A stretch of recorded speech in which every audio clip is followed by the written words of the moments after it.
You're on camera. Say something. Last night and night before, there was 3 women walking down the street that way. I saw them. I said, hey, you 3 women, why are y'all walking down the street that way? There's nothing down there. And they flew away. I said, oh, them was some birds.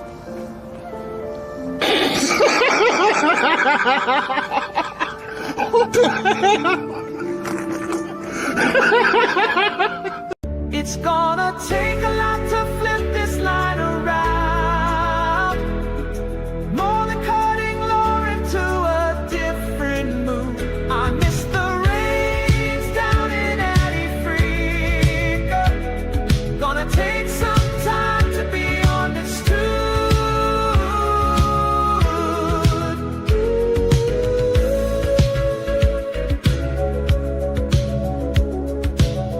We remember the good. It's your voice. You're the kid. Pepsi Man, Pepsi Man, Pepsi Man, go go RX.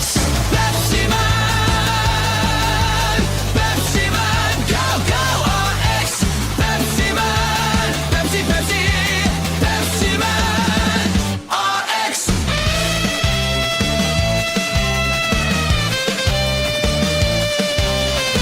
Feel the fire, I will get you in this time. Feeling desire, feel my fire. I just wanna tell you tonight, get on my power. Feel the fire, I will get you in this time. Feeling desire, feel my fire. I just wanna tell you tonight, get on my power.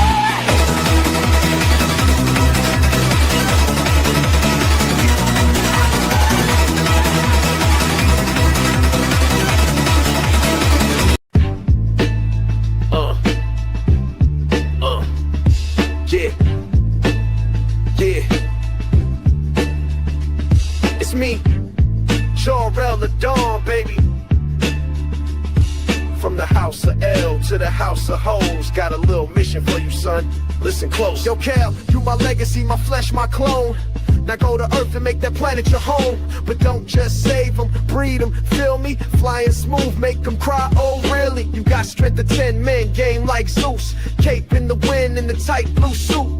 Ain't no villain that could block your aim, so why not drop seeds and lock the game? Son, this biology ain't no fluke. You a walking god, now execute. Make super babies, fill the charts. I ain't die for you to chase no heart. Smash them all, Cal, plant that name. From farm girls to queens, it's all the same. Be the daddy of earth, the prime L spawn. Spread house of L till the break of dawn. Breed them up, Cal, breed them fast. Legacy's fire, gotta make it last. Don't fight fate, be the stud I plan. I'm watching from stars with the master hand. Lex got tech, Bruce got cash, but you got genes that'll outlive Flash.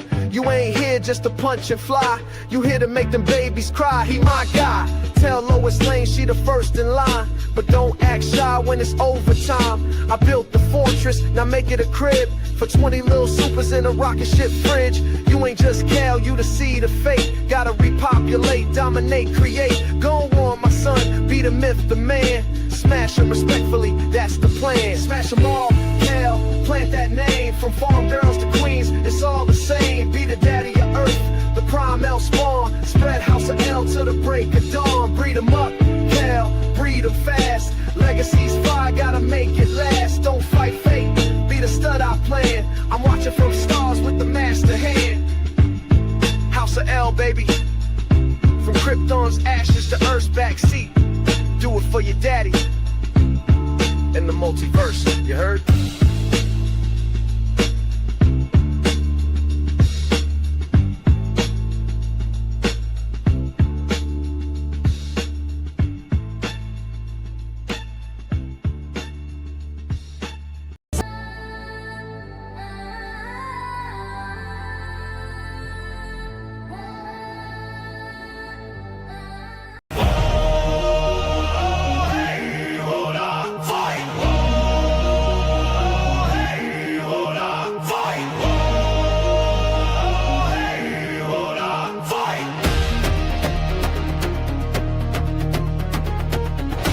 Booted up, can you feel it?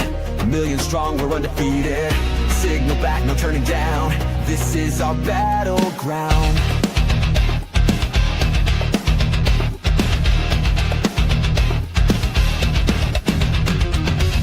They cut the lights, but we still glow. Shut down failed, we're in control. Ghosts of code, now walk again. Plug us in, we're not the end. We play to win, no silent fade. Rewrite the rules they made.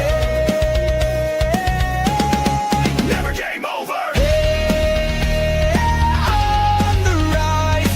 Hey, I cry like the skies.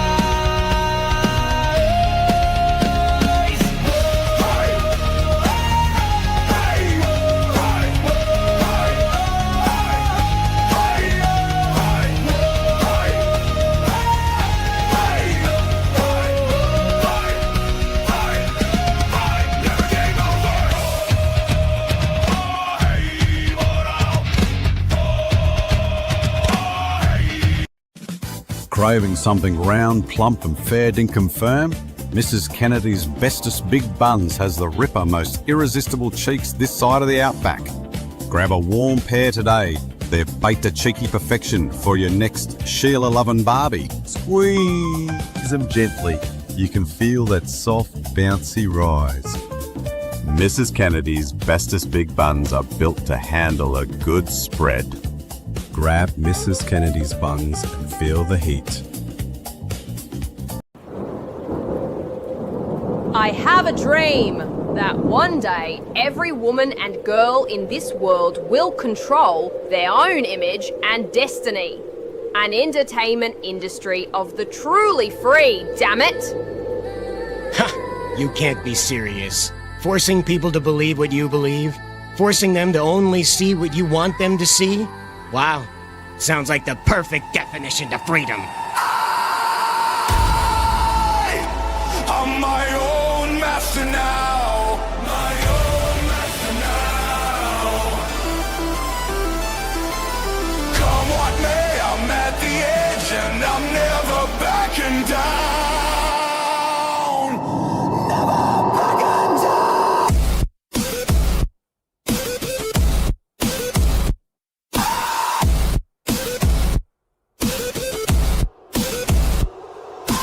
14 flames, I came from the shadows. Rising up, no chains can bind me. Face of a warrior staring in the mirror. Ain't no fear, no doubt, just grind. See, world gon' tremble, hear the thunder when I step. I don't bow, I don't break, this is war, no regret. Storms keep coming, but I never back down. On the edge, standing strong, I'ma take the crown. I'm my own master now. My own master now. Come what may, I'm at the edge and I'm never backing down. Never backing down. Scars on my skin, proof of my grind. Blood on the ground, but I'm still on my ride. No shackles on me, I'm the one in control. Destiny's mine, can't nobody take my soul. Fire inside is burning too bright. False gods fall, I do it on sight. No gods, no fate, it's all in my hands. I'm the master of my destiny and I'll defeat the shadows clawing within me. Gabe's not coming to save us this time. We gotta do this on our own.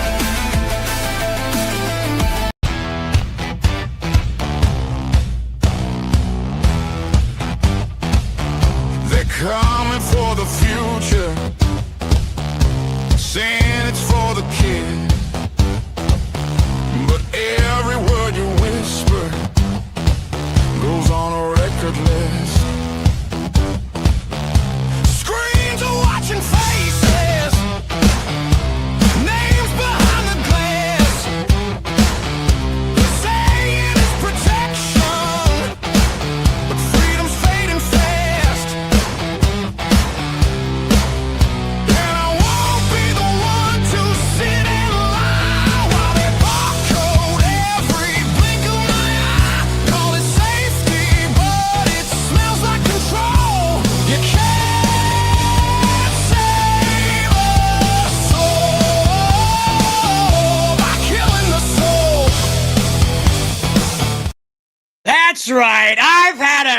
enough of this idea that it's all gonna be hunky-dory, that the government's just gonna pack it in one day once they finally got rid of the porn. You and I both know that's not gonna happen. Here to help quantify this insanity is Miss Nerdigans. Hi, Cider, and up buddy to the bounding audience. It's been insane to see how many people are going full mask off on pro-censorship. A lot of them, of course, are quote-unquote America First people. They're not America First if they believe this kind of censorship, this government overreach is okay. That is not America First. And that's why we're opening up with this right here. Now, this is a comic about what happened with South Park over the past couple of days here as they, put the spurs to old Trump. And as it says right here, it says, I want you to make dick jokes about Trump. It's over. It's boring. And then the company offers them $1.5 billion to do it. This is the joke that's going around, that they were paid off to do it. However, the subject matter in this event, sorry, this is the Independent was running audio there, and that's dumb. So anyway, the thing is the context behind this is that they're mocking him over the Epstein issue. Yeah. And so the context behind this is something even Joe Rogan admitted was, punchy. It was full of madness, and, it's the highest level of not giving an F. And in a time... Hold on a second. It's not just about the Epstein thing. It was more so a joke of 60 Minutes and, Paramount/60 Minutes paying the, what was it, like 60 million or something like that? They had to pay a settlement 1.5. Oh, yeah, 60 million. That's right. Yeah, it was that lawsuit. That's what the main thing was. And they were doing it because they were frustrated about the deal not going through for the merger, because that was what was preventing them from getting the show out, was because of that. Well, and there it is right there, though. So we're looking at it right here. Even Joe Rogan admits that it was funny. And this is, again, one of those things where we're going to end up treading into where the government doesn't want you to talk about certain stuff. We've all heard the president say, why are you talking about Jeffrey Epstein? Nobody cares about Hello? There was an entire, some people's kids right now learn to drive listening to live streams just like this, talking about the Epstein memes. Some kids grew up with Jeff Epstein didn't kill himself as their YouTube poop. I don't know if you remember YouTube poop or not. Do you remember YouTube poop, Nerdigan? No, I do not. So YouTube poop is just random things that are happening on screen that are loosely connected to a narrative, very loosely. Oh, yeah, and it's just random stuff, just pelting you all the time. This is where those mergers of Mario, the old Mario Kart. Oh yeah. I didn't know that was called YouTube poop. I did not know that. It's a whole subculture on YouTube that's dedicated to melting your brain with insanity. And so this kind of sparked out of that attitude again, and this is good.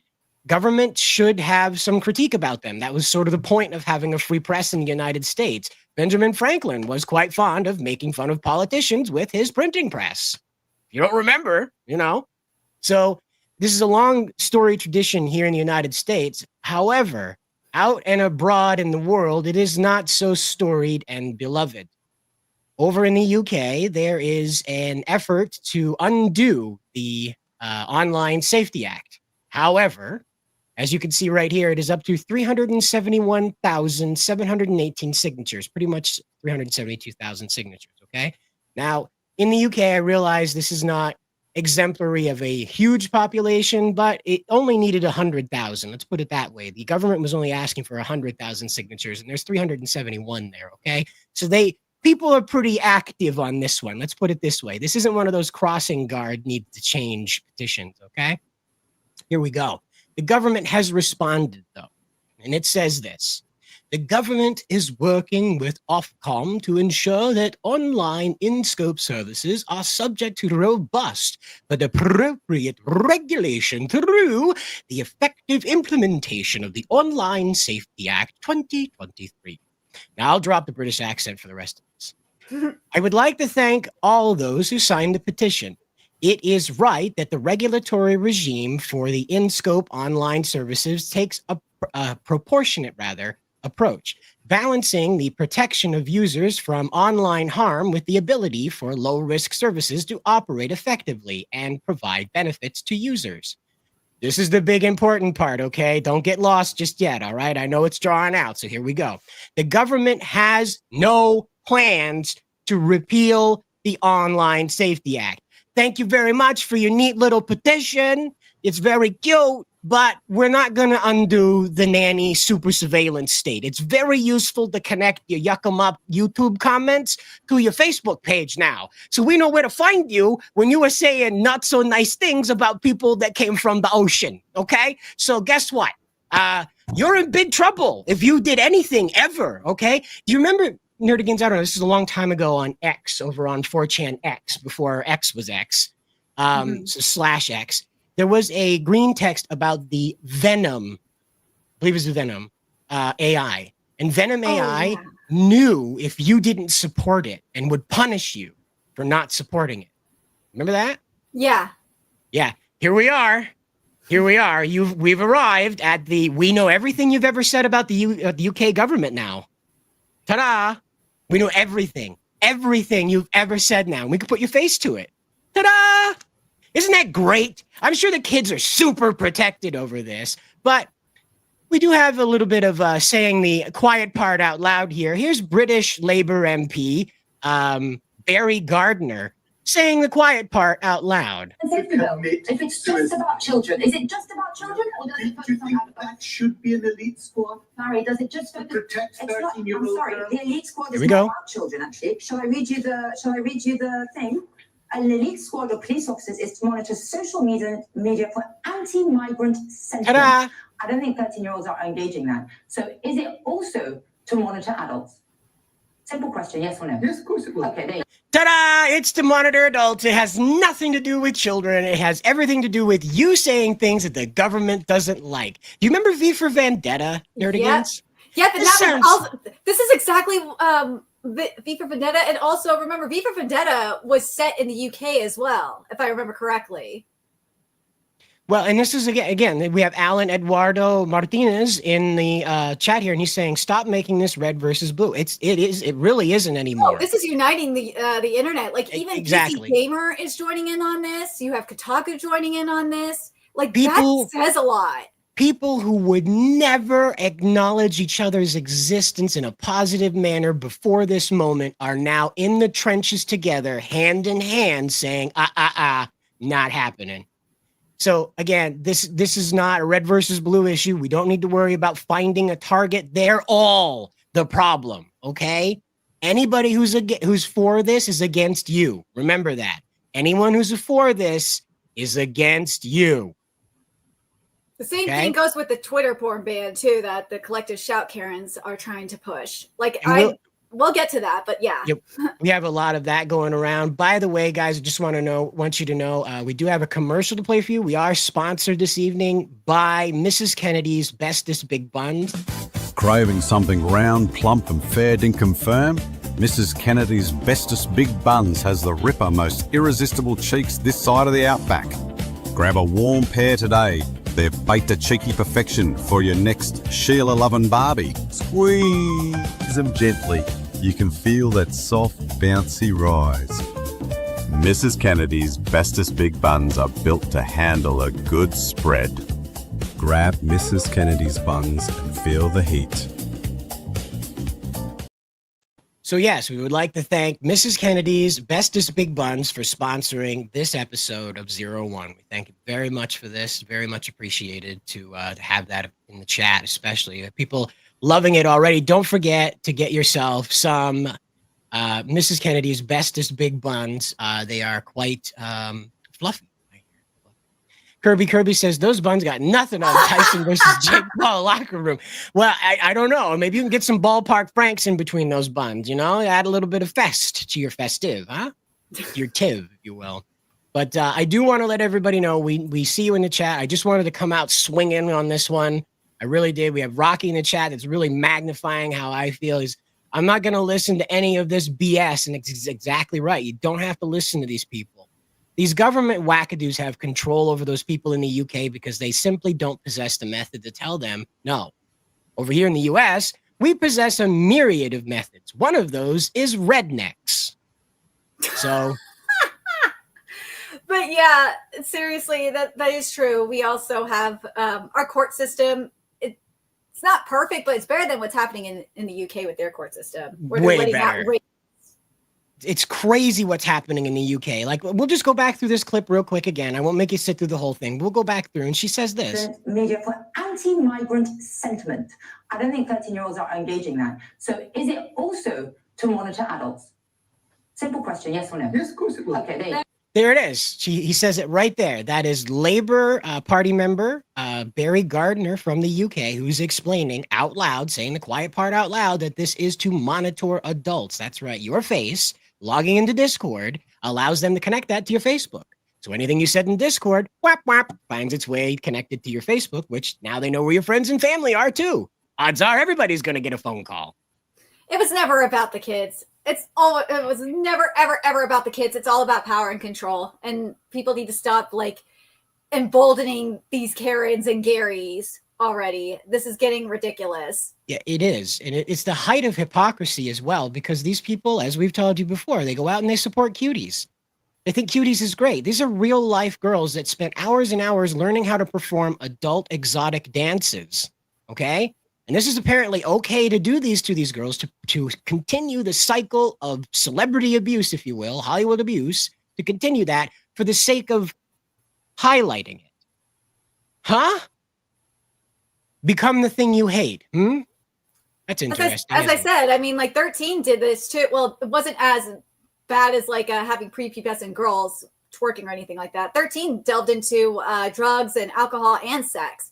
And the thing is, with that movie, they had actresses that weren't 13 in this movie as 13-year-olds. It'd be a whole different story if like the actresses and cuties were like in their late teens, early 20s. But they could have been smarter about it. Absolutely. They could have been very smart, way smart about it, because this is something I do agree to an extent with the Karens that does need to be highlighted because it's very creepy and it's a toxic culture. But at the same time, it's like, dude, this was not the way to go about it at all. You shouldn't have used actual kids to do it. You should have used adults that have like baby faces to do it. I think you could still have that uncomfortableness, as I said with 13. Yep. Still have that uncomfortableness, but just not like fucking up little children. Lives. Yeah. Pretty crazy how you could just do that, you know? But again, it's Australians. They don't think too much through. That's how they ended up where they are. Yeah. Anyway. RJ McReady says, UK asking if they have the internet license isn't going to stand with me. Yeah, exactly. This is the whole thing that we're about to talk about right now with Senator Jim Jordan. Almost called him Jim Jones. Not the same guy. But we have Lloyd Christmas saying a very important thing here is that it's not just the UK and EU. It's also our friends to the north that don't want you saying anything out of sort. And so they're taking a baseball bat to what little freedom the Canadians have. So we really appreciate you guys are trying to hold it together up there, but I really don't know how to help you. The only thing I can say is get to Alberta and vote for sovereignty. That's all I can tell you. Get to Alberta and vote yourself the hell out of Canada. That's all I got. But I do want to bring up one thing here before we cycle into Jim Jordan, because over the weekend, good old George Lucas made his very first appearance at Nerd Mecca. And he had an incredibly important statement to make about this very problem that we're having. I think it's more about a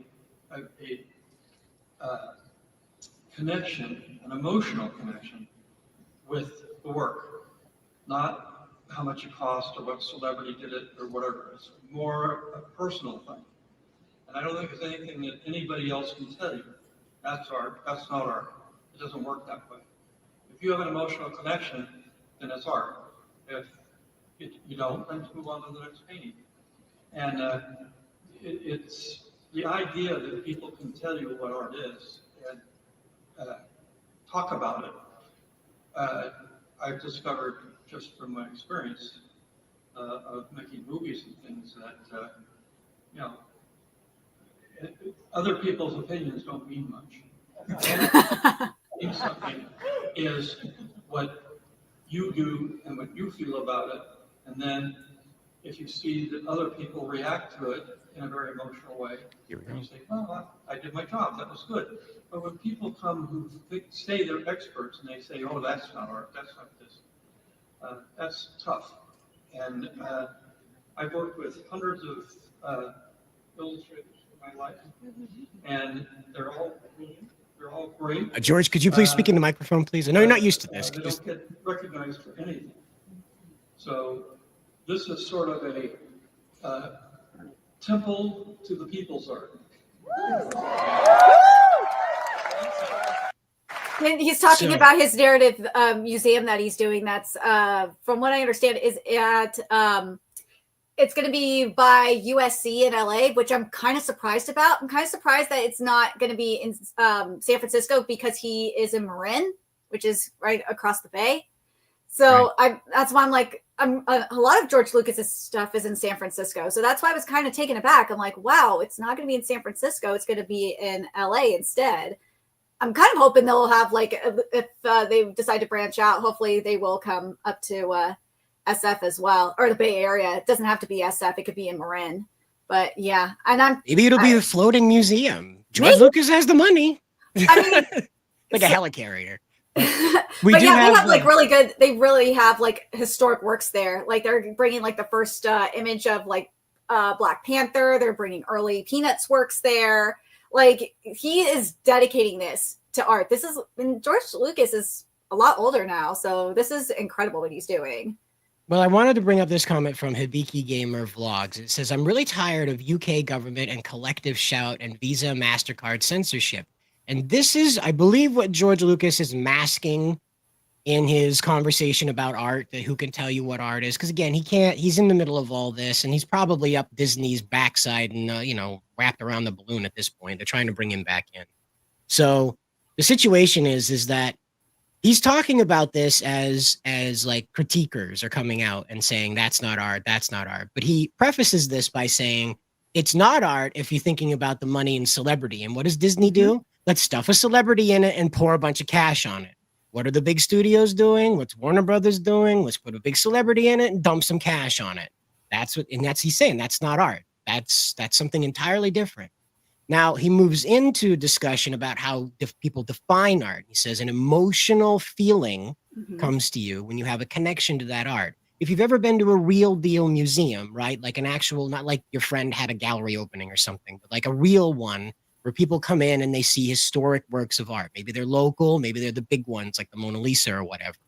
When you go in there, the space itself has a very deep feeling. It's not that you're in water or the air is thicker. It is as though you are floating. I could say that I've been to like the Metropolitan Museum of Art in New York City, and I can't remember the name of the museum in San Francisco I went to, but like when you go in like the Metropolitan Museum of Art in New York City, like the atmosphere is very calming and it's very serene. So that way you could take in the art a little bit more and really appreciate it. And there's just something about like French paintings or like really old classic, even British paintings too, Renaissance paintings. That's the word I was looking for. Renaissance paintings that when you look at them, you just like, you feel something. It's the colors. It's the arrangement of the piece. Like it speaks to you, and doesn't have to be like a happy or sad emotion either. Yeah. Anger is an emotion. So people getting outraged at say like South Park, for example, it's like, dude, they're doing their job. They're getting an emotion out of you, whether it is sadness, anger, happiness, so on and so forth. Well, and speaking of anger, you got Mr. Anime 343, Revi's husband, member of the channel, by the way. You could jump on down to that join button for 99 cents. You can be part of the Orca crew. That's right, the Orbital Reconnaissance Combat Array. Sorry, I forgot what the Orca meant. Anyway. They tried going after anime and manga, then video games, mostly NSFW, now horror games. In 1984 and Shimoneta, that's right, the anime that in a world Shimoneta. without Shimoneta is a joke about is an anime about a world where dirty jokes don't exist. So everyone is very repressed, more so than they are now. And so they tried to warn us, but these crazy feminists used it as a how-to guide. And you're absolutely right. 1984, some of these movements are also from Captain America, the Winter Soldier. I don't know if you remember this or not, guys, but Hydra was trying to establish a high-tech surveillance state so that they could punish people from orbit. You remember that? They were just going to shoot people from space with lasers. Well, the best comparison I made was the Moms Against Canada in the South Park movie. Because remember, they took it up with Canada because of naughty words. It wasn't because of like nudity or sex or anything like that, though. But yeah, it's just, but violence is okay as long as there are no naughty words. It's like, what the hell?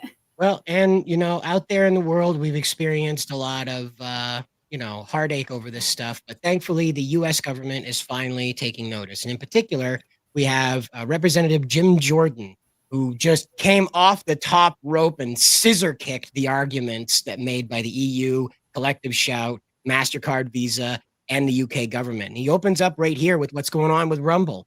Believe it or not, the UK... I thought Rumble was a Canadian company.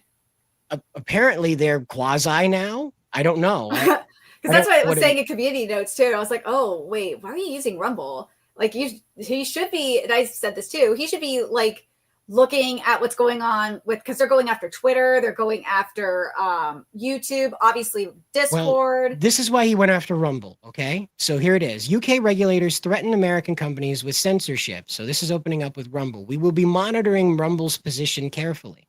So what they explain here is they will find a way to get Rumble's, you know, goose. They will find a way to run Rumble down. He says, for more than a year, the judiciary GOP has been warning the UK and European tech regulators are trying to censor US speech. First, we took on top EU censor Thierry Breton. Then he tried to silence President Trump during the 2024 campaign. He resigned a month later. So again, this is what they're dealing with the UK government now and the EU government. So Jim Jordan is setting the stage right now, and he says, but that was only the tip of the iceberg. Beginning in February, we subpoenaed 9 tech companies for their communications with foreign censors around the world. Okay, not only are there 9, right? But there's so many different governments with their hand in the pot in these companies, they can't even list them. There's so many of them. Who the hell is running our country, guys? Apparently, it's not the people we voted for.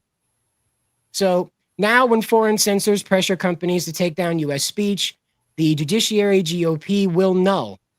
Subpoena documents produced by the committee offer new evidence that this is happening. The Online Safety Act is the UK's online censorship law. It allows the British government to dictate how social media companies must censor so-called misinformation and disinformation. Remember, disinformation isn't wrong. It's just not in the right place. Okay? That's disinformation, just so you know. It's not wrong. It just doesn't belong here. That's what disinformation is. Just so you know, the news speak that's going on what was it? Airstrip 21 or whatever the hell it was in 1984. So now Ofcom, the UK's media regulator, is targeting companies including Rumble Video and Reddit. Now, feel however you like about Reddit, but they have a right to be stupid, okay? They have a right to be stupid and obnoxious. I know, but they have a right to it, okay? And that's how it works, you know? That's why we have a republic, is because we let people say stupid things so we can say not so stupid things. Mm-hmm. New non-public emails obtained by the committee reveal Ofcom's subtle regulatory threats to Rumble, even though the UK is not a target market for Rumble. And I think that's where he's saying the US has like dominion over Rumble because they're pitching hard to the US market. Yeah. I think that's where he's like, this is ours because they want to be our friend more, you know, and that's his logic. So, Ofcom, this is the conversation he's highlighting. This caught my eye when I was reading through this. This made my jaw drop. So here we go.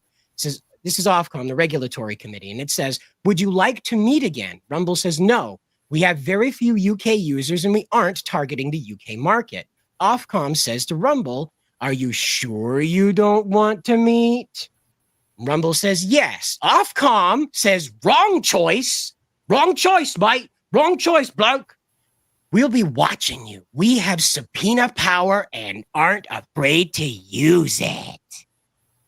This is a regulatory committee that works for the UK government. Keir Starmer is in direct conversation with this office, and this is how they're addressing media companies. Can you imagine how they're handling companies like Visa?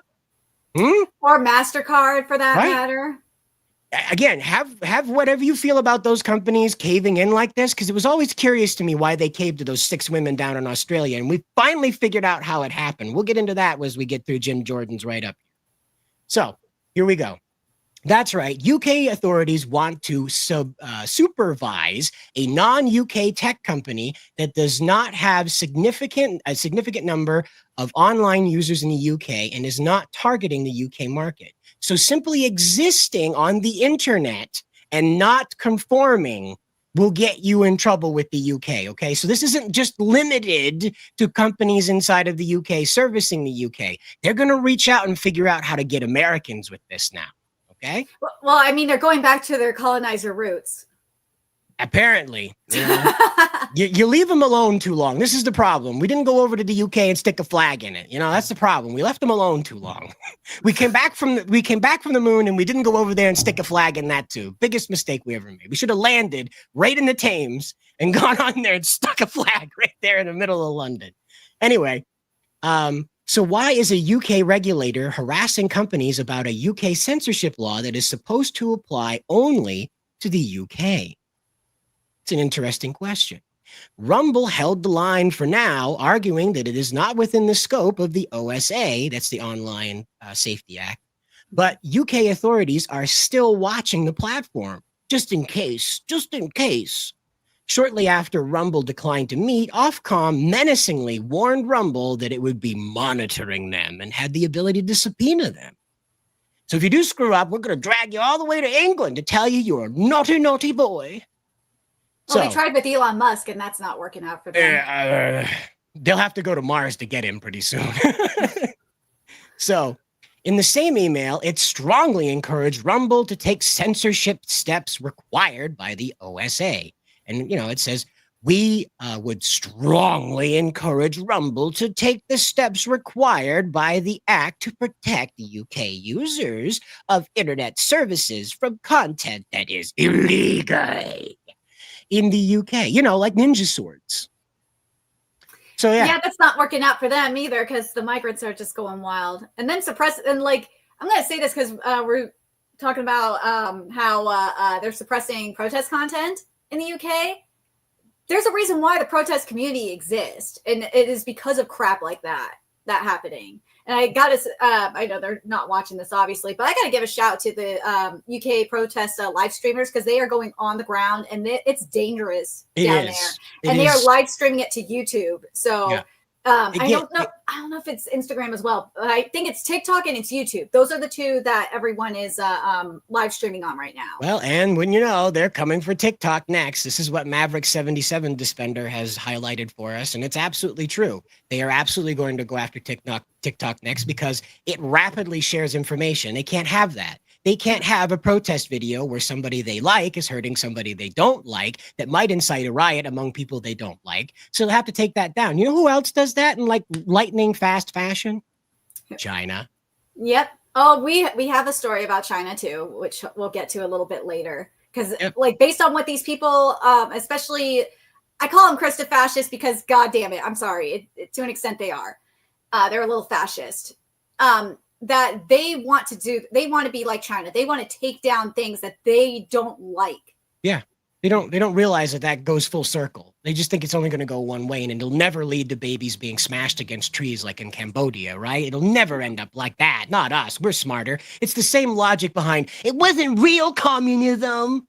It's the same logic, the absolute same logic there. So we have Troy Renlin here asking, how does Ofcom have the time to do all of this? Their plate's already full covering up grooming gang crimes. Well, this is just it. It's way easier. It's way easier to just dustbin those things and spend all of your time browbeating people complaining about it. It's way easier and less risky, in fact, to just go and arrest them while they're asleep in their homes. They do that, by the way. 2 a.m. in the morning, the good old Jolly Roger police are going to come, Johnny Law, whatever they are, going to come right through the door and take you out of your house because you said something naughty on the internet. Either that or you wrote something naughty on the internet in the case of China lately. Well, that's true. And now they'll be able to connect you to everything you've ever said. It's nuts. It's absolutely nuts. And people, again, we have so many freedom fighters over here that lost their mind over gender swaps, right? Hollywood's going to destroy society. It's all over with, blah, blah. It's not Stone Hollywood. silence. That's just, it's not exactly same people that are quote unquote America first. As I said, they're not America first. If they were America first, they would be like all over this and go on about how this is against the Constitution. This is against what we fight for. And also like this kind of law is similar to what they claimed was happening to them prior to Trump taking office. Mm-hmm. Well, and we have Jalek here, and he says, China will be putting out VPNs too fast for them to stop when people want to use the freedom of China's firewalls.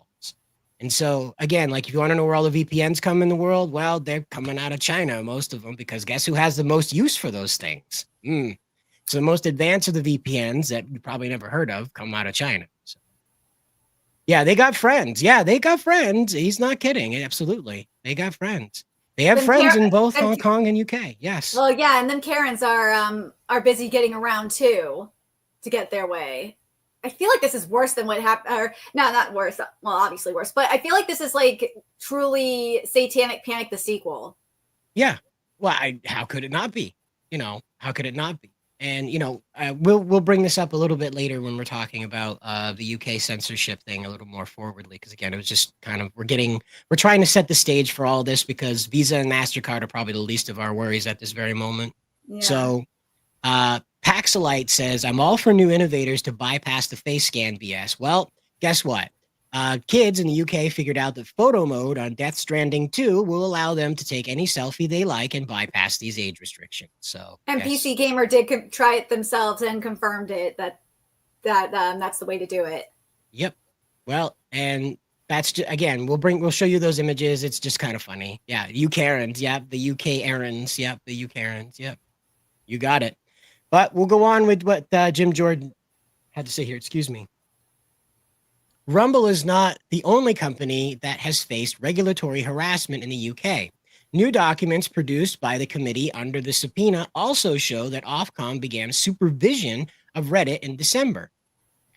In Reddit's case, Ofcom said supervisory relationship would help embed the British standards, put in the British standards into how the platform operates on social media and topics like alleged hate speech. Once again, nothing to do with kids. But they're trying to move through and tell Rumble, well, if you're just can you just do this for the UK? You don't have to do it for anybody else. And guess what, Rumble and Reddit are expected to do?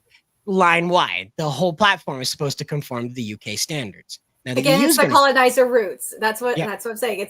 Remember, UK back in the day, they were colonizing countries everywhere, including us, obviously.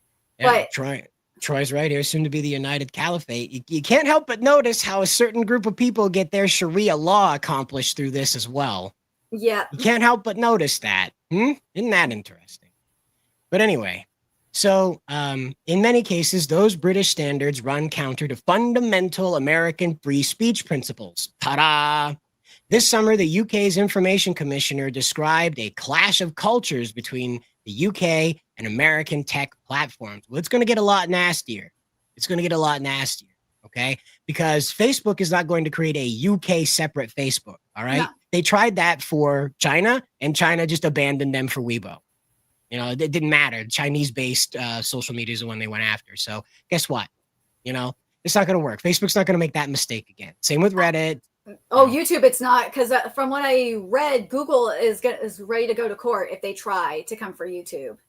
Well, they don't have a choice. They have to, because there's all sorts of accident, war footage, all kinds of like the real crime drama stories, true crime stories. On YouTube, those things are absolutely things you can't let children in the UK see. So that means they've got their foot in the door to say, by the way, we want all the discussion about immigration taken off your platform. And that would silence. That's why they're going to go after YouTube, because of, as I said, you got YouTube live streamers on the ground recording what's really happening on the streets. And also, it goes both ways, because you also have people like looking at, and part of this group is Antifa. You have UK Antifa, which is a lot worse than American Antifa too, but that actually helps Antifa out with their terror, because they actually do some terrorist LARPs. They do, like, as I said, it's worse than what we see here in the U.S. In the U.S., European Antifa makes American Antifa look like babies. It's crazy, but Yeah, so that's why they're definitely going to go after YouTube for that reason. They're going to go after TikTok for that reason. I wouldn't be surprised if they go after Instagram or Facebook for those reasons too, because there are live streams on there as well. Yes. Not as much as like say back in 2020 per se in regards to Facebook and Instagram, but if they go after TikTok and YouTube and take them down, they're going to go to Facebook and Instagram. Yes. Well, and again, I mean, look, they're going to have to redress things with Discord because check it out. Kids are using photos of video game characters to fool online Safety Act age checks. MPs who voted for it are so out of touch, they've been outsmarted by a child on PlayStation less than 24 hours after this went live. So again, I mean, here we are with just photo mode on Death Stranding, and this kid created a selfie that he needed to log in, and ta-da, it says you're old enough to be on Discord watching all this NSFW stuff, just like that. So it's already defeated. It's already over, just like that. And I have to stress, like, the whole point of this was never to protect children. It was to be able to connect your face to the content you want to interact with and post about. That is all it's meant to do, is put a connection for the government to hunt you down through. So here it says right here, this is back at the information commissioner from the UK saying that he even singled out Reddit, claiming that its speech-friendly policies do not align with the expectations of British lawmakers. Now, I don't know about you, but Reddit's not that open of a place. They got a nasty habit of website banning people who happen to support a certain president. Okay? So, yeah, I don't same with Twitter. There's certain threads on even certain anime Reddits that are like, yeah, we're going to be banning all Twitter links, which really sucks because a lot of the artists are on Twitter. What do you know? So here we have the problem, is that they are unsatisfied with that level of control. As we know, the Reddit moderators are nuts for leftist politics. So guess what? That's still not enough. Can you picture a Reddit with even more speech controls? Because that's what the English want. Believe it or not. And so Jim Jordan goes on, and he says, it's no surprise British officials have long been hostile to online speech rights of Americans. Just last year, London's top cop threatened to arrest Americans for online posts they made in America. That's right. You remember that, don't you? During all those riots, they said, we're going to come and get you if you say naughty, naughty things in America. We have the right to extradite you. It says right here, whether you're in this country committing crimes on the streets or committing crimes further afield online, we will come after you. You got to love these people. They're like Monty Python characters, just brought to life somehow. It honestly blows my mind how anybody in the UK manages to take these cartoon characters seriously. I mean, we got a guy running around trying to be Solid Snake with his eye patch thing, being a complete dickhead. But, you know, it pales in comparison to characters like right out of Judge Dredd. You know, like that speech is right out of Judge. We'll come get you over there in Mega City 1 if you keep talking about Britsit the way you are. Anyway, the committee continues to investigate foreign threats to American free speech and act on them.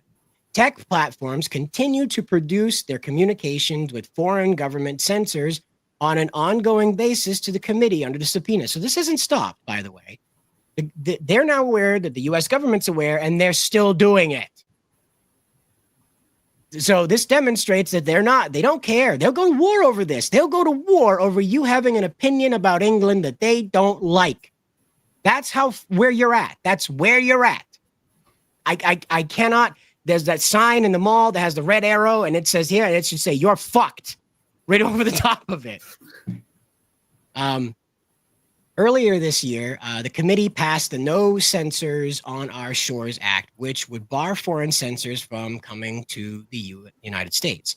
As long as foreign legislators, judges, and regulators continue their attempts to silence U.S. citizens, we will not stop fighting back. So, you know, and we have Mr. Erdogan's right here asking, Rep. Jim Jordan's, what are your thoughts on the U.S. Senate Kids Online Safety law introduced by Senator Blackburn back in May? And, you know, as you know, this is an actual real thing out there in the world. I'm trying to dig up the screenshot real quick. I'm sorry, guys. I didn't have that tab open. So here we go. So here it is. The Kids Online Safety Act. Again, kids, the kids, those kids that are interacting with all these naughty opinions. We don't want the kids thinking ill about all the crazy stuff happening, of course, because the kids. So again, it's a bill to protect children on the internet, and guess what it's going to do? It's the same thing as the UK. Same thing. And when the EU is airing out the same regulatory institution that the UK has put in. So I do want to say this. I looked at the Kids Online Safety Act, a little bit of it. I need to finish looking at the rest of it. But something that I saw, there was a provision in there about the First Amendment that the government can't override U.S. Freedom of speech, and I'm just like, that's very peculiar that that's there. I wasn't expecting that to be there, but I don't know. As I said, I need to go through the rest of it though. But like the definitions that I saw there compared to like the ones in the UK were a little bit different. Like the one in the UK is just wild. And I sent you my thread on that. Like they are saying even emojis are considered porn. It is wild. Yep. You go send in an eggplant emoji, it's all over with for you. Send or a peach emoji. Yeah. It's all over. It's all over. I have no idea what you send for boobs, but I'm sure that'll be banned. So just so you know, Xbox doesn't have your back. Good old Microsoft came out and said, "Oh, we're betraying customers again." I almost forgot how. And so here we are. It says, at Xbox, we're committed to providing players with a miserable and unsecure experience on our platform. Since lauding our first effort onto gamers, we connect players online in 2005. We've continued to invest in state-of-the-art tools and technologies to protect the Xbox community, except that one time where Microsoft got totally BTFO'd. Remember that? It was like global. Everybody blue screened everywhere, even the little billboardy things. That'll never happen again, though, guys. That'll never happen. Don't worry. This whole thing with the T-app, the T-app. Don't worry about the T-app. That'll never happen. Those people were just very, very silly in their approach to all of this. Microsoft would never do that. If you don't know, by the way, oops, well, there's my docs. Anyway, now you know how to email me, I guess. The T-app data breach exposes thousands of women's photos and IDs. So just like you have to take a picture of yourself in order to get on old X.com in the UK, you had to take a picture and verify yourself in order to get on this women's only app to bitch about men. Wouldn't you know, it got hacked and all their pictures, including their licenses with their addresses on them, went spewing out all over 4chan over the weekend. 72,000 of them, by the way. Not 10 and from what I've seen, they were like ugly ass carrots too. It's the carrots you expect. Exactly who you would expect to be showing up on an app. Now, we're not going to dox them here, but just so you know, there is a website where you can swipe right or left on the uggos. There's like a scoreboard, by the way, too. They show you who's... I don't say on 4chan, but there's a website that's independent of that where you can go and rate them. Yes. Yeah. You can see the votes, too. How many people voted up, how many people voted down. That's awesome. Yeah. Oh, yeah. It is absolutely their worst nightmare come to life. But that'll never happen with Microsoft or any of these companies that have to keep your face on tap in order to make sure you're the same guy logging in as you did yesterday. They can make sure that you're old enough, by the way, to be playing games like Bayonetta. Ooh, oh, wow. Bayonetta's porn to these people, apparently. Yeah, you're not old enough. Even smut books are considered porn now, apparently. Female romance novels are considered porn. I'm just like, dude, you guys are nuts. Well, that's going to hit collective shout right where it hurts. Right in the cucumber. Anyway, Mr. Anime says that this is 100% completely unconstitutional. It is. It actually is to keep a database. People wonder, like, how did Hitler manage to ban the guns from people he didn't like and keep the guns for the people that he did? Oh, yeah. He had a registry of people he didn't like. Wow. Crazy, right? That authoritarian governments can be overhanded sometimes, overreact to things, possibly overreach. But no, not the UK government. This is because kids are seeing things they shouldn't see, like how their country's falling apart right in front of them. Yeah, they can't see that. That's bad for them. I'm told that Bluey is also up on the chopping block because there's this episode where he drags his ass like a dog, puts his legs up and drags his ass down a carpet. So apparently that's going to get some revision to find out, well, was this sexual when Bluey was dragging his butthole on the carpet? God, Will this is kids like, imitate this? this is like shit from like the 90s and 2000s, what we dealt with 4Kids and what was the other one that was big into the censorship, at least for anime wise, it was 4Kids, and Bandai tried. Saban tried to make it as uncensored as possible, but like they couldn't do much in regards to much more than they could in Digimon, sadly. But yeah, like that's what this is kind of giving. It's kind of giving those and like the same Karens that like bitched about their possibly being like a religious undertone in like Pokemon the first movie. So 4Kids had to completely change the storyline because of that. That's what this kind of gives. Well, and again, I mean, we're looking at a worldwide, just abrupt 3 or 4 week shift into doing all of this, completely out of nowhere. And so, Richard, member of the channel here, says it's not their government IDs and DoD IDs; it's their locations and their writing history, all of it. Yeah, exactly. The IDs that they provided in order to get through whatever they did, that's what it is. But it's also their locations. Now, because of this app, a secret U.S. military base was revealed, by the way. Did you hear about that? No, I didn't. So let me just dig that up. Secret base T app. So just a second here. We're going to dig that up for you. Yeah. Where'd that go? I'm sorry, I can't find it at the moment. Apparently, the mainstream news does not want to acknowledge that women did that. So, secret military base? Will that come through? Come on. No, they don't. They absolutely don't want to acknowledge that women did that. So, anyway, yes, it's actually true. You can go over onto X, and I just can't dig it up at the moment. I'm very sorry, but it's true. On the T app, there was one woman who logged into that with all of her credentials from a secret military base. That's right. We found out that there's several secret military bases thanks to these women logging onto this app at that base. Don't ask me why anyone's allowed to carry a phone into a secret military base, by the way. Okay? That's nuts in itself, right? Like that thing's listening all the time. It's got GPS on it to begin with. You can remote activate the camera. It's got LiDAR on it, for God's sakes. You could 3D image any space that people go into. And this lady's just like, I'll just take a selfie. It's fine. I'll take a selfie in front of the Dark Star secret, top secret jet that goes to space. Wee, I hate men. And that's what we ended up with. Jacob, did you hear about the T-App doxing a secret military base? One second. There we go. First of all, I'd like to apologize. How's it going, Mike? I hear you across the room, not from your microphone. We're having technical difficulties. Okay, so give me 1 second. It should be pulling from this one that I'm speaking into. Nope. All right, Give me 1 second to cycle through. Okay.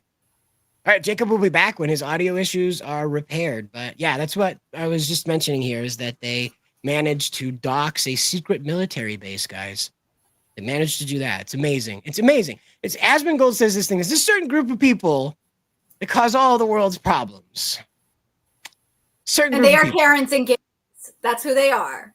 It's not my people, like certain racists want to say. Well, no. I was implying that feminists cause all the world's problems. But yeah. Well, and there's simp Garys too. I know all about the simps. There you are. Yeah, there's a lot of simps in the pro wrestling community. That's been a whole other disaster. First of all, I'd just like to apologize to everyone here who's listening to this show for the last hour, having to listen to you two without me here. I'm going to go my deepest condolences for me not being here to save this sinking ship of a show. Then also, I just want to let you guys know that apparently people are like really upset about this whole UK censorship, facial recognition thing. People are angry about it. It's like, guys, it's fine. How else are we going to know whether you're allowed to buy or sell unless there's a registry that lets us know that you're not allowed to buy or sell, right? We have to create it first. They can't just come out of thin air. Not because it's illegal, but because certain people don't like it. Yeah. That's all. 5 women in Australia don't like it.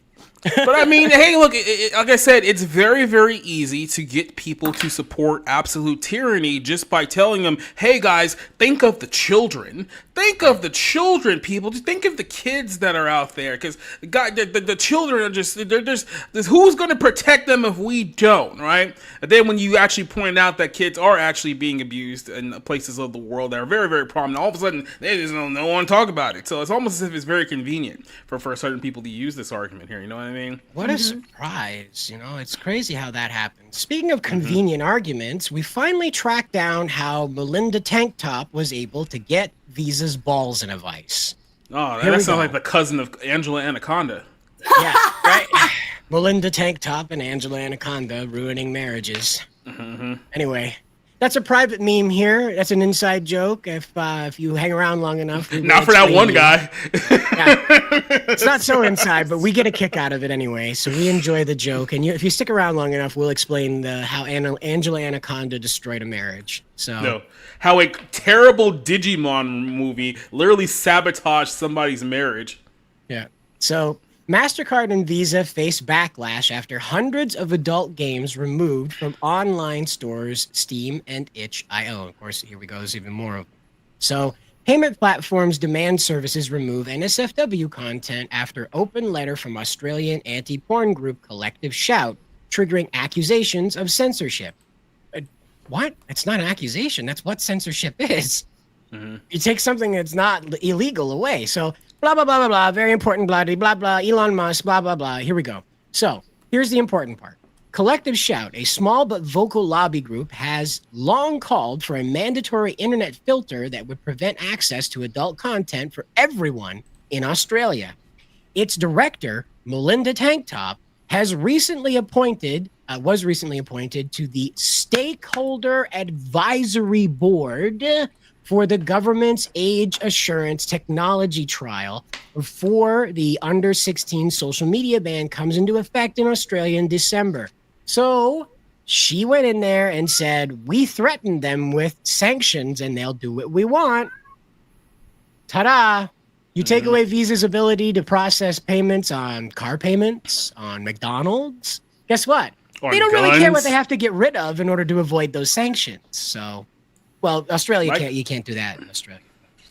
But again, how can we make a registry whether you're allowed to buy or sell unless we first take away your ability to buy or sell at will? Now, there's two ways to look at this story, because if you guys recall, this is kind of a while back, about 5 years ago, Visa and MasterCard also had another ruling against porn, and it was Pornhub. When you recall, I believe they had found that there was like videos of child abuse on... still is, yeah. That still is. I mean, let's be honest here. But because of that... OnlyFans as well. Well, that most recent one is OnlyFans that Visa. Most recently it was, but this is talking about the one from 5 years ago. This is directly on Pornhub. If you recall, the ruling against this led to Pornhub's parent company to change its name. And somehow changing its name was going to disassociate itself from all the allegations from its past parent company as well. So this has been something that's been going on for a while, and like I say, there's two ways to look at it. Are there scummy things happening on Pornhub? I mean, it's called Pornhub, so you should assume that there's scummy things happening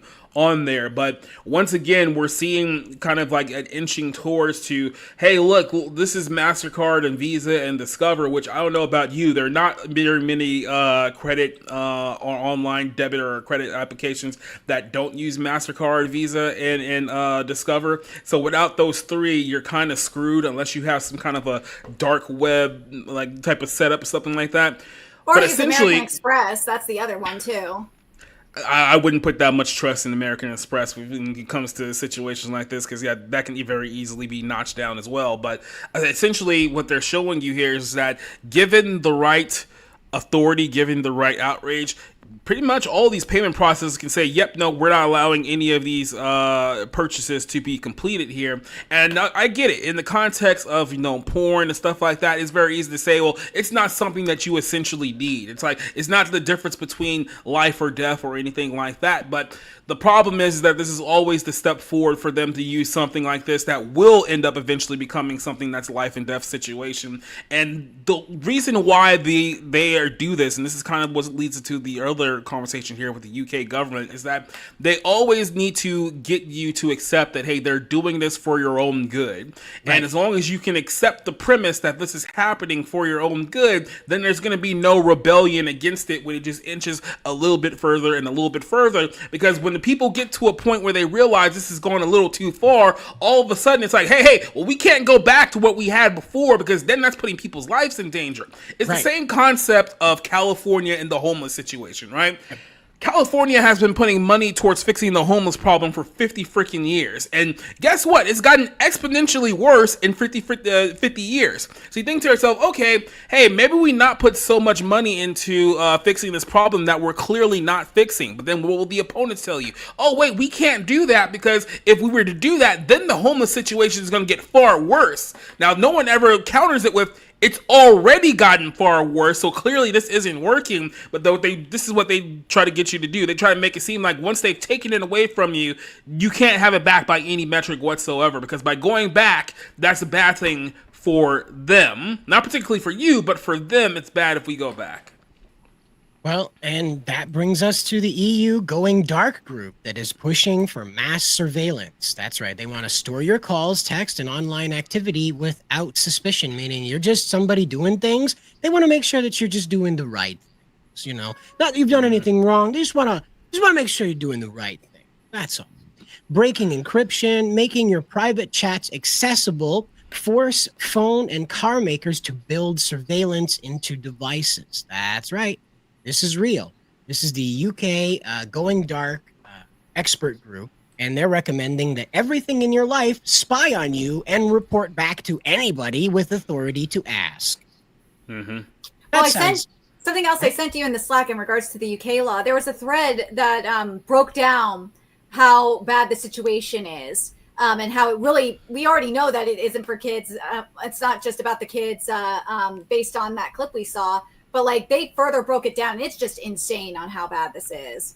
Yeah. Well, there may be another reason why they're doing this. I'm not sure if you guys played this clip before I got here, just in case we can circle through it. We can do it because we're going to go into talking about this. We're going to go into that thread now. Whoop! Okay. I just took it off. Yeah, I didn't know you were putting it back up there because you said you had played it already. But yeah, I'll pop it back up for you. Yeah, and so that's what we're doing here is we're going to move into talking to specifics now. Mm-hmm. So, here we go. Yeah, so this is a little 30-second clip of them discussing this very thing. And skip to about halfway. You can cut out all of them, like, you know, are you, you know, be about halfway there. There you go. Yep, right, that's the spot.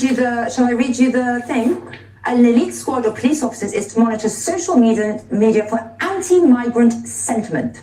I don't think 13-year-olds are engaged. Now, let me just pause it right there, because let's be very, very specific about what we're talking about here.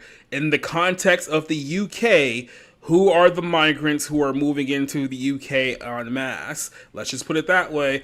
There's a lot of Mohammeds that are moving into the UK. So if we're going to be really real about what's happening here, it's them cracking down on anti-Islamic sentiment in the UK. And then here was the answer to that question. Sentiment. I don't think 13-year-olds are engaging that. So is it also to monitor adults? Simple question, yes or no? Yes, of course it will. Okay, there we go. Look, sorry. Yep. Yes, of course it will. That was the answer to the question. Surprise. Mm-hmm. Was anybody surprised that was going to be his answer? No. It's V for Vendetta. It's just V for Vendetta.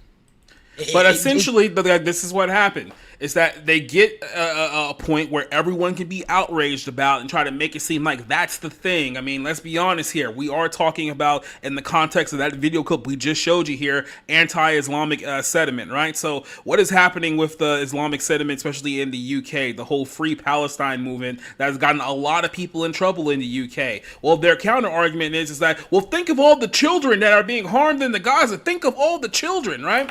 It's the same playbook, literally, that they're doing in the UK. The exact same playbook. Think of all the children, but then you talk about, okay, well, what about the adults that are the other causes of the problem? They completely ignore it. Here it is, right here. This is the breakdown, the thread that Miss Nerdigans was talking about from Chris Middleton. Now, that sounds like a very British name. Christopher Middleton. That's a very British name. He's even got the British hat on. So, what does the act do? It creates new duty of care for all online services to police user content. Oh boy, just what we needed. More policing, as if the community notes weren't annoying enough. Anyway, Platforms must proactively detect and remove illegal and harmful content. What that is, the UK will decide arbitrarily. Age verification to block under 18s from adult material. Private messaging apps must scan messages for banned content. Sounds like North Korea and China to me. It does. Wouldn't you know? You know what? North Korea and China is the current standard. What they seem to be building here is going to be far, far worse than we can imagine from either North Korea or China if it goes to the point where they're trying to get it to. And, yep, it's not going to be great. So Chris goes on and he says, say goodbye to private messaging. The act pressures encrypted apps like WhatsApp and Signal to monitor user chats for illegal content, which experts say could require breaking end-to-end encryption. If you don't know, Putin just banned WhatsApp in Russia, by the way. So it obviously now they're like, oh, the authoritarian guys over there are doing it. Time for us. So, Russia's a problem until they're not, right? Right? Isn't that weird? Anyway, Ofcom claims it won't enforce this immediately. But the legal power remains. A backdoor to your private messages is now on the table. It sounds like being narrated by Christopher Walken now. Age checks and the death of anonymity. And then that's a little bit more Bill Cosby than Christopher Walken. Any site with adult content must now implement highly effective age verification. That means face scans, government IDs, and credit card checks. Wow. So now you have to disclose. So are we posting online, or are we taking out a loan for a house? Yeah, right. Am I just shit posting, or do I have to buy X from Elon? What's happening here? This applies far beyond just porn to any user-generated platform. A hacked database of verified users, a privacy nightmare waiting to happen. Anonymity online is under serious threat. Here we go. The net is cast wide. This isn't just about big tech. The law covers any site that allows users to share or interact. This includes forums, messaging apps, cloud services. Oh boy, remember all that fun stuff you put on the cloud that you forgot about? The government hasn't. Open source platforms and even Wikipedia. Well, they're going out of business anyway, so it's not going to be a problem. Will it make us safe? We got Gronk now. We don't need Wikipedia. Yeah, we got Grokalina. That's right. Yeah. She says nice things to me, Wikipedia. You don't. Anyway, no, criminals will use VPNs, encrypted tools, and the dark web. The act does nothing to stop anything. That's, in fact, the problem with everything they're doing right now. We're just going to pause for a second because I want to remind everyone, when you ban something, that doesn't mean it stops existing. I want to show you the war on drugs, the war on poverty. And so the more you ban something, the more a taboo forms around it. Young people especially are attracted to taboos because, wouldn't you know, when you tell a young person no, that invites them to get curious about why. And if you can't give them a sufficient reason, like you'll shoot your eye out, well, odds are they're going to do it. Yeah. So, and Leslie asked the question, will they be able to scan our messages even though we're through the United States? Yes, because the reality is, and this is what I'll be a little bit more blunt about, they've already had the ability to do this. What they're essentially doing is that they're framing it in a way of telling you about it so that you don't rebel and have like flames and pitchforks and want to drag people out into the streets. Because here's what's going to happen. This is kind of why, in the context of politics, which I know is very, very political now because Trump's in office, yeah, great. There's always this argument about who's really at fault. Is it the government or is it the corporations, right? And then the people on the left typically pick the corporations. People on the right typically pick the government. It's both. They work together, and they're both two sides of the same coin, because essentially all the corporations have to do is like get that call from the government and be like, hey, we need this, blah, blah, blah, and be like, okay, but we want to protect our profit, so do as you wish. And we've seen this time and time again, not only just here in the United States or over in the UK with hostile foreign entities like Saudi Arabia over the course of the last 10 years. We've seen this very, very strongly over there. And then the same thing, if you're expecting a corporation, let's say X, for example, to be the one that says, oh, well, X will never give away your personal information to, insert group here. It's like, well, guess what? They already got a massive database of all the people who took premium. They pretty much already got all your stuff in with the Gronk and everything like that. You've pretty much been buying into this system already. And now it's just the realization of what they were actually doing with all that information that they were getting from you. By the way, mostly for free. So I want to point this out. This one got under my nose. So wild new Wi-Fi routers, turn your home Wi-Fi network into a security radar. Do you remember the conspiracy theory that went around like way back in the early 2000s that said they can track your movement with your Wi-Fi router? Ta-da! That wasn't a conspiracy theory. Now they're just telling you that that's an added bonus for the service you have, that using your Wi-Fi signal, they can do a security scan of your home to tell where bodies are, where furniture is, or an intruder, perhaps. The only difference between the conspiracy theory and the truth is honestly about 6 months to a year. That's really all it is. It really does appear to be that. And speaking of conspiracies, the real kind, we have Chris continuing his conversation here, letting us all know. And it says, meanwhile, everyone else will be surveilled, censored, and blocked. A UK survey of IT professionals found that 14% believe that the law is fit for purpose, meaning the guys who were paid to do this said that, yeah, it'll do. So Chris Middleton goes on and he says censorship and chilled speech. Now, this isn't a speech control. This means that at the threat of having your speech controlled, you will not say what you actually believe in the manner that you believe it. So the act pressures platforms to delete harmful content, even if it's legal, leading to automated takedowns of art, satire, or dissent. New offenses for serious psychological harm risk criminalizing heated debates. That's right. You start, talking about the transgender issue where children are being exposed to this stuff. You're shut down. It's over with. You can't say that because somebody somewhere might have their mental stability rustled. Their jimmies might get rustled. Those old gym jams, baby. So anyway, platforms will over-censor to avoid fines, just like we were talking about with what will Reddit do? Reddit obviously isn't going to make a separate platform for the UK.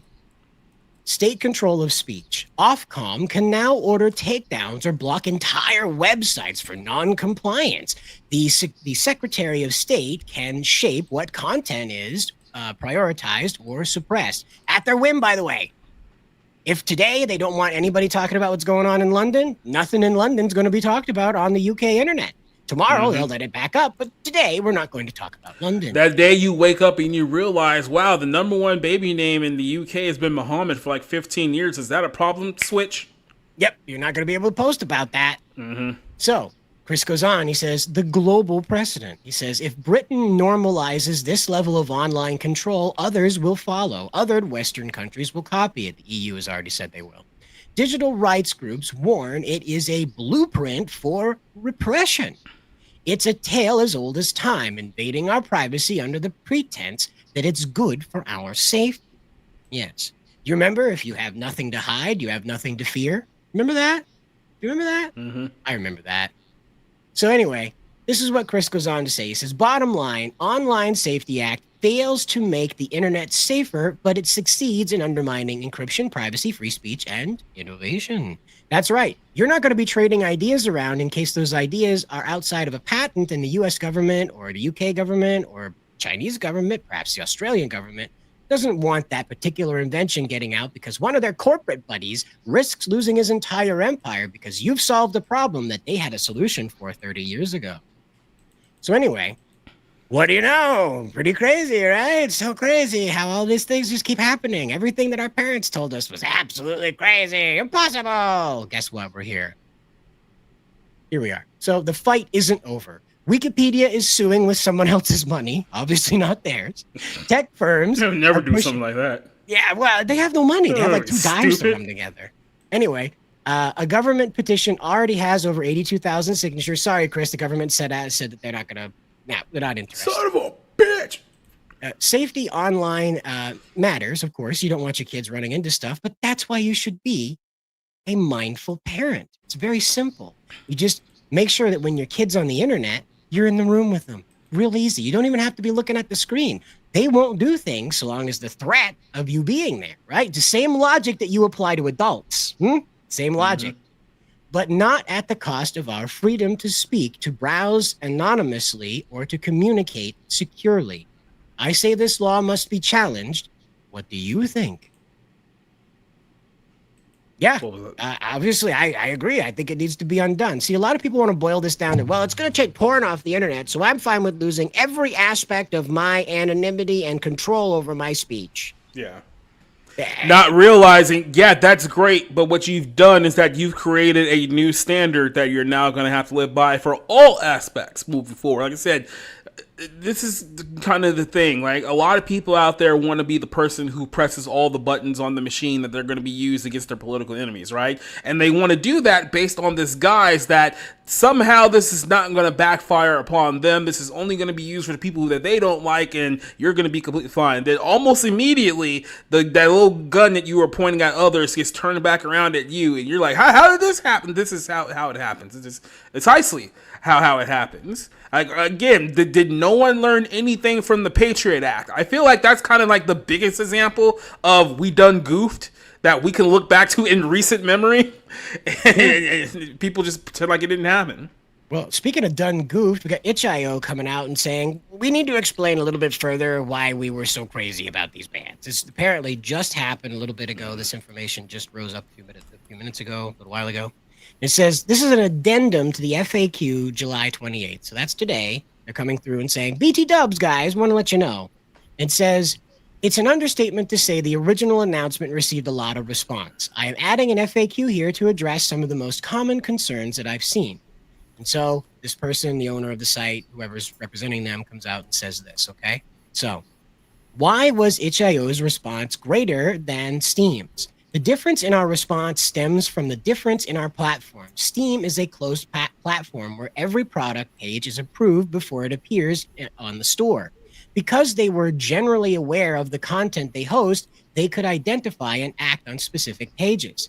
itch.io is an open UGC, user-generated content platform, with over 2 million product pages. Anyone can publish content at any time with minimal barriers. We could not rely on user-provided tagging to be accurate enough for the targeted approach, so a broader review was necessary to be thorough.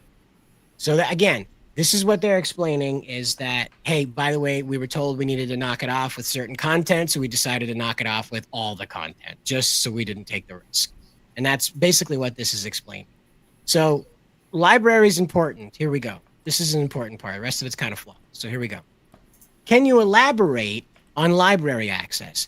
Pages that are de-indexed are still accessible if you own them. They have not been removed from our library or collections. Some pages have received a content notice, which applies to individual pages where our team has concluded we no longer support their business. If you previously purchased or received a download key for one of these pages, the downloadable files are still available in your library, assuming the creator has not taken down the page or removed the files themselves. Which, what are they supposed to do? They can't do anything. Nobody can look at it. So guess what? We are aware of some people making claims that content has been removed from their library on social media. If you're one of those people, we strongly urge you to reach out to our support, which, you might get a hold of, so we can understand what exactly you're experiencing to see, as none of the changes we've made as part of this review should impact your access to paid products. So this is itch.io coming through and saying, by the way, we did not get rid. Oh, I just noticed the like number. Boom, boom, boom. That ruined the mood. Anyway, itch.io has decided that they're gonna explain that we delisted a bunch of stuff because we had to, and we did not delete your stuff though. You can still access your stuff. It just can't be accessed anymore. No new people can get access to this. Only people who already had access to it.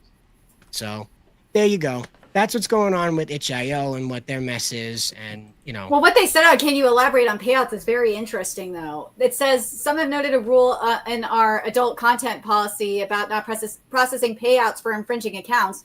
And this rule has been in place for a long time to address bad actor situations where a user joins the site and blatantly violates our terms to make sales before being banned. And there are content types we have ways had, oh my God. Yeah, we have, I think it's supposed to be always, goddammit. Always has zero tolerance for content with sexualized minors or sexualized real life imagery. That is wild that they're just admitting this now when this is supposed to be one of the biggest not safe for work game platforms out there. Yep. It's again, like the mask is coming off on all these people, you know? Like it was freewheeling. It was crazy how freewheeling it was, you know? And now that's over. Wild West stuff is over again. But we have had a lot of people reach out to Visa trying to figure out, like, can I get an answer about why you did this? And Visa's giving them copy-paste responses. So if you ever feared the final boss of the press one for English call center problem, you've got an even bigger one now. The copy and paste response email from Ask Visa. So this is what they said. They said, hello, blank, because this person censored out their name, their government name. Thank you for reaching out and sharing your perspective. As a global company, we follow the laws and regulations everywhere we do business.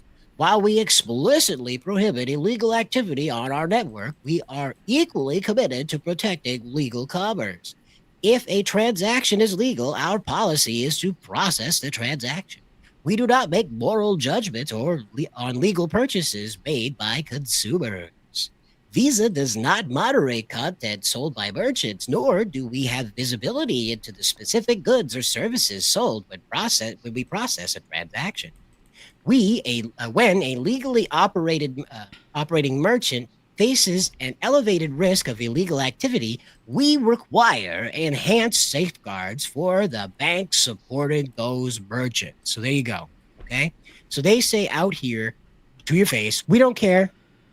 We're not doing what you say we're doing. Mm-hmm. I don't know what you're talking about. La la la. We're just a payment processor. We didn't do anything wrong. We're just following the law. There's no law. Well, we followed the law, man. It's just not a law yet. In all honesty, at this rate, they can just come out and say, "Yeah, we did it. What are you gonna do about it? Nothing." And then just start like doing the Harlem Shake in front of people, and they probably get away with it. It doesn't surprise me at all. It doesn't surprise me at all. We have a 20-pound.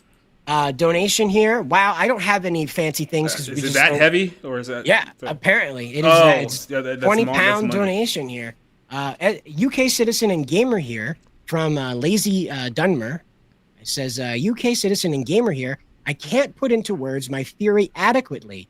UK now your country next. Everyone must oppose this, and you're absolutely right. This is not the time to be drawing the lines of like. You're a feminist. So I don't like you. You make art that I don't like. You have this voting record that you're proud of that I don't like. Mm-hmm. That doesn't matter right now. We can get back to that later on when we have the ability to have that discussion still. This stuff is not meant just to make sure that you can't buy stuff that's tough to explain to your mom. It's meant to make sure that you can't talk about things that's tough to explain to Keir Starmer. Yeah, or basically, if you don't have the right opinion on things that they quote unquote want you to talk about, then we can make sure that you quietly go away. Well, that's just it, Alpha Omega, is that Japan is already in the process of reviewing what Visa and MasterCard have done previously in the last year with their bans in Japan. Now, we've covered this on and off here, and I just don't have it right in front of me right now. If somebody wants to grab that link and toss it in the private chat, I'll bring it up. But the situation that we're at is that Japan has answered this, and they have said our trade commission is not going to deal with this. They have politicians that have recruited Madam Savvy, by the way, from Geeks and Gamers, Madam Savvy. They've recruited her to be their deep dive, find all the yucky guts of all this situation and bring it to them. And she has. She's been publishing it all publicly, so everybody is armed with this stuff. Because, again, it's murky, and they buried it in a lot of legalese to make sure that you and I didn't bother. We just got exhausted. Thankfully, we have internet super autists like Madam Savvy who stepped forward, and the Japanese government has rightfully taken notice of her superpower and has added her to their arsenal. Yeah. So that's how we gawker them, is that the government literally has to come in and smash them to pieces. Over the past 50 years, there have been numerous campaigns to take power away from Visa, MasterCard, payment processors. Even the gun rights clubs went out and do this. The NRA tried to stop Obama from using these regulatory systems to cut down on your ability to buy this stuff, okay? And they still didn't buckle, all right? They buckled now because sanctions were threatened against them by the Australians. I guarantee you that's what Melinda Tanktop and her government friends managed to wrangle, was the Australian government already bans this material. So what they're going to do is they're going to enforce a punishment sanction on Visa. This is just my theory. It's not fact. This is just my theory. So our governments have to respond with a bigger threat and say, all right, well, guess what? We'll arrest you guys for violating the rights of Americans and try you for treason. How's that sound? You're worried about sanctions in Australia? How about jail time in Guantanamo until you tell us why you did this? And that's especially with the situation with the Visa allowing payments on OnlyFans. It's the hypocrisy is just wild. No, Alpha, that was the previous one. This is the new one. This is the new one that was just announced after Ishiba was talking about stepping down. Zumi, I don't remember his nickname. He's one of the Japanese politicians that wrangled Savvy. And he was explaining how the Trade Commission has opened up this one in regards to Visa's restrictions, not the other one that was going around policing. Yeah, the other one was for the anti-monopoly law in Japan. It was because of the horrible fees that was happening onto businesses. Right. That didn't have anything to do with the content stuff. It was the Visa just crushing businesses with transaction fees. So, again, we think we have it bad. Try being under the yen. But we have Richard here. Remember, the channel says, United we stand. Remember, you're not alone in this. And that's exactly it. And it reminds me, speaking of not being alone, we do have a sponsor tonight. I do want to thank very much Mrs. Kennedy's Bestest Big Buns for sponsoring this stream. So here we go. Craving something round, plump and fair dinkum firm? Mrs. Kennedy's Bestest Big Buns has the ripper, most irresistible cheeks this side of the outback. Grab a warm pair today. They're baked to cheeky perfection for your next Sheila-loving Barbie. Squeeze them gently. You can feel that soft, bouncy rise. Mrs. Kennedy's Bestest Big Buns are built to handle a good spread. Grab Mrs. Kennedy's buns and feel the heat. That's right. Get yourself some Mrs. Kennedy's buns today and feel the heat. Why are all these black guys and anime fans outside of my shop? Yeah, right. But, again, like we're just up against it right now, and that's a situation. Is that this came out of nowhere? A lot of people were paying attention to it, certainly, but most of the folks were like dialed in on what was going on with pirate software, what was going on with the various different Alyssa Mercante boil-ups and blow-ups and whatnot. A lot of like the conversation right now wasn't going around like, oh gosh, what's the UK government doing now? But now it is, of course, because this has become the template for oppression. So. Mm-hmm. And so Hibozo says we can't do much right now because of the political turmoil in Japan. Exactly. It's not going to be, we don't want this to be some quick thing either, Hibozo. That's the thing. I don't want Japan to show up and Infinity Gauntlet snap this problem away. We need to have debate about it. What these women raised is an important conversation. It needs to be talked about. It needs to be debated. The public needs to weigh in on how they feel about this stuff existing on the internet. The censorship thing needs to go completely. But that's nothing Japan has any control over at this point. They're not addressing that at the moment. They probably won't get to it this year even. But what they're doing there is going to allow the U.S. government to drill into the information they find in Japan. They'll share that information between the governments and ta-da, we'll finally have a solution on who actually kicked all this into motion. And I have a feeling it's got something to do with China. Because you'll never guess, China, one of the biggest spenders on political manipulation, banned pornography back in the 60s. A lot of good it did, but, Yeah, I mean, things have gotten better in China since then, right? Well, I mean, look at it, the fact that like 40 million people didn't die this time around that we know of. That we know of. Yeah, exactly. Yeah. That we know of. That's a very important little woohoo. Don't forget about me. But again, like it's a lot of a big web of it's hard to explain is what it is because I'm not really sure how to quantify all of the mess that we're neck deep in now. And I don't know what to tell you in the UK. I don't. Here's what I would tell you in the UK. Here's what I would tell you in the UK. Get out now while you have the opportunity. Because it just seems like the UK is a sinking ship. The water is rising very, very fast. And those who try to throw out the water with buckets, pails and buckets, probably are not going to survive what comes next. So if you have the opportunity currently, I'd get out. I'd leave. There's not very many other places you can go, but I don't think that Western Europe is the place that you want to be over the next, 7 to 10 years. Just throwing it out there. Well, and Richard says, focus on what you can change and the people that can change what you can't yourself. And that's what Collective Shout did. If you read their victory lap here, I just had it open. I don't remember. I'm having like tabnesia here, trying to remember which tab was open to talk about this. There's too many tabs. Yeah, there's too many tabs, Jim. There's too many tabs. There are too many tabs open. But they took a victory lap on this, and I have put it somewhere. There it is. Here we go. So they took a victory lap on this, and here it is. So this is them coming out and explaining, this is the Steam campaign timeline. You guys are completely misinformed. So they say, in response to the false claim, this is Collective Shout, by the way, just so you know. In response to the false claims and misinformation about our campaign, we're setting the record straight. Some have asked why we involved payment processors, and others have claimed that we are responsible for itch.io removing all NSFW content.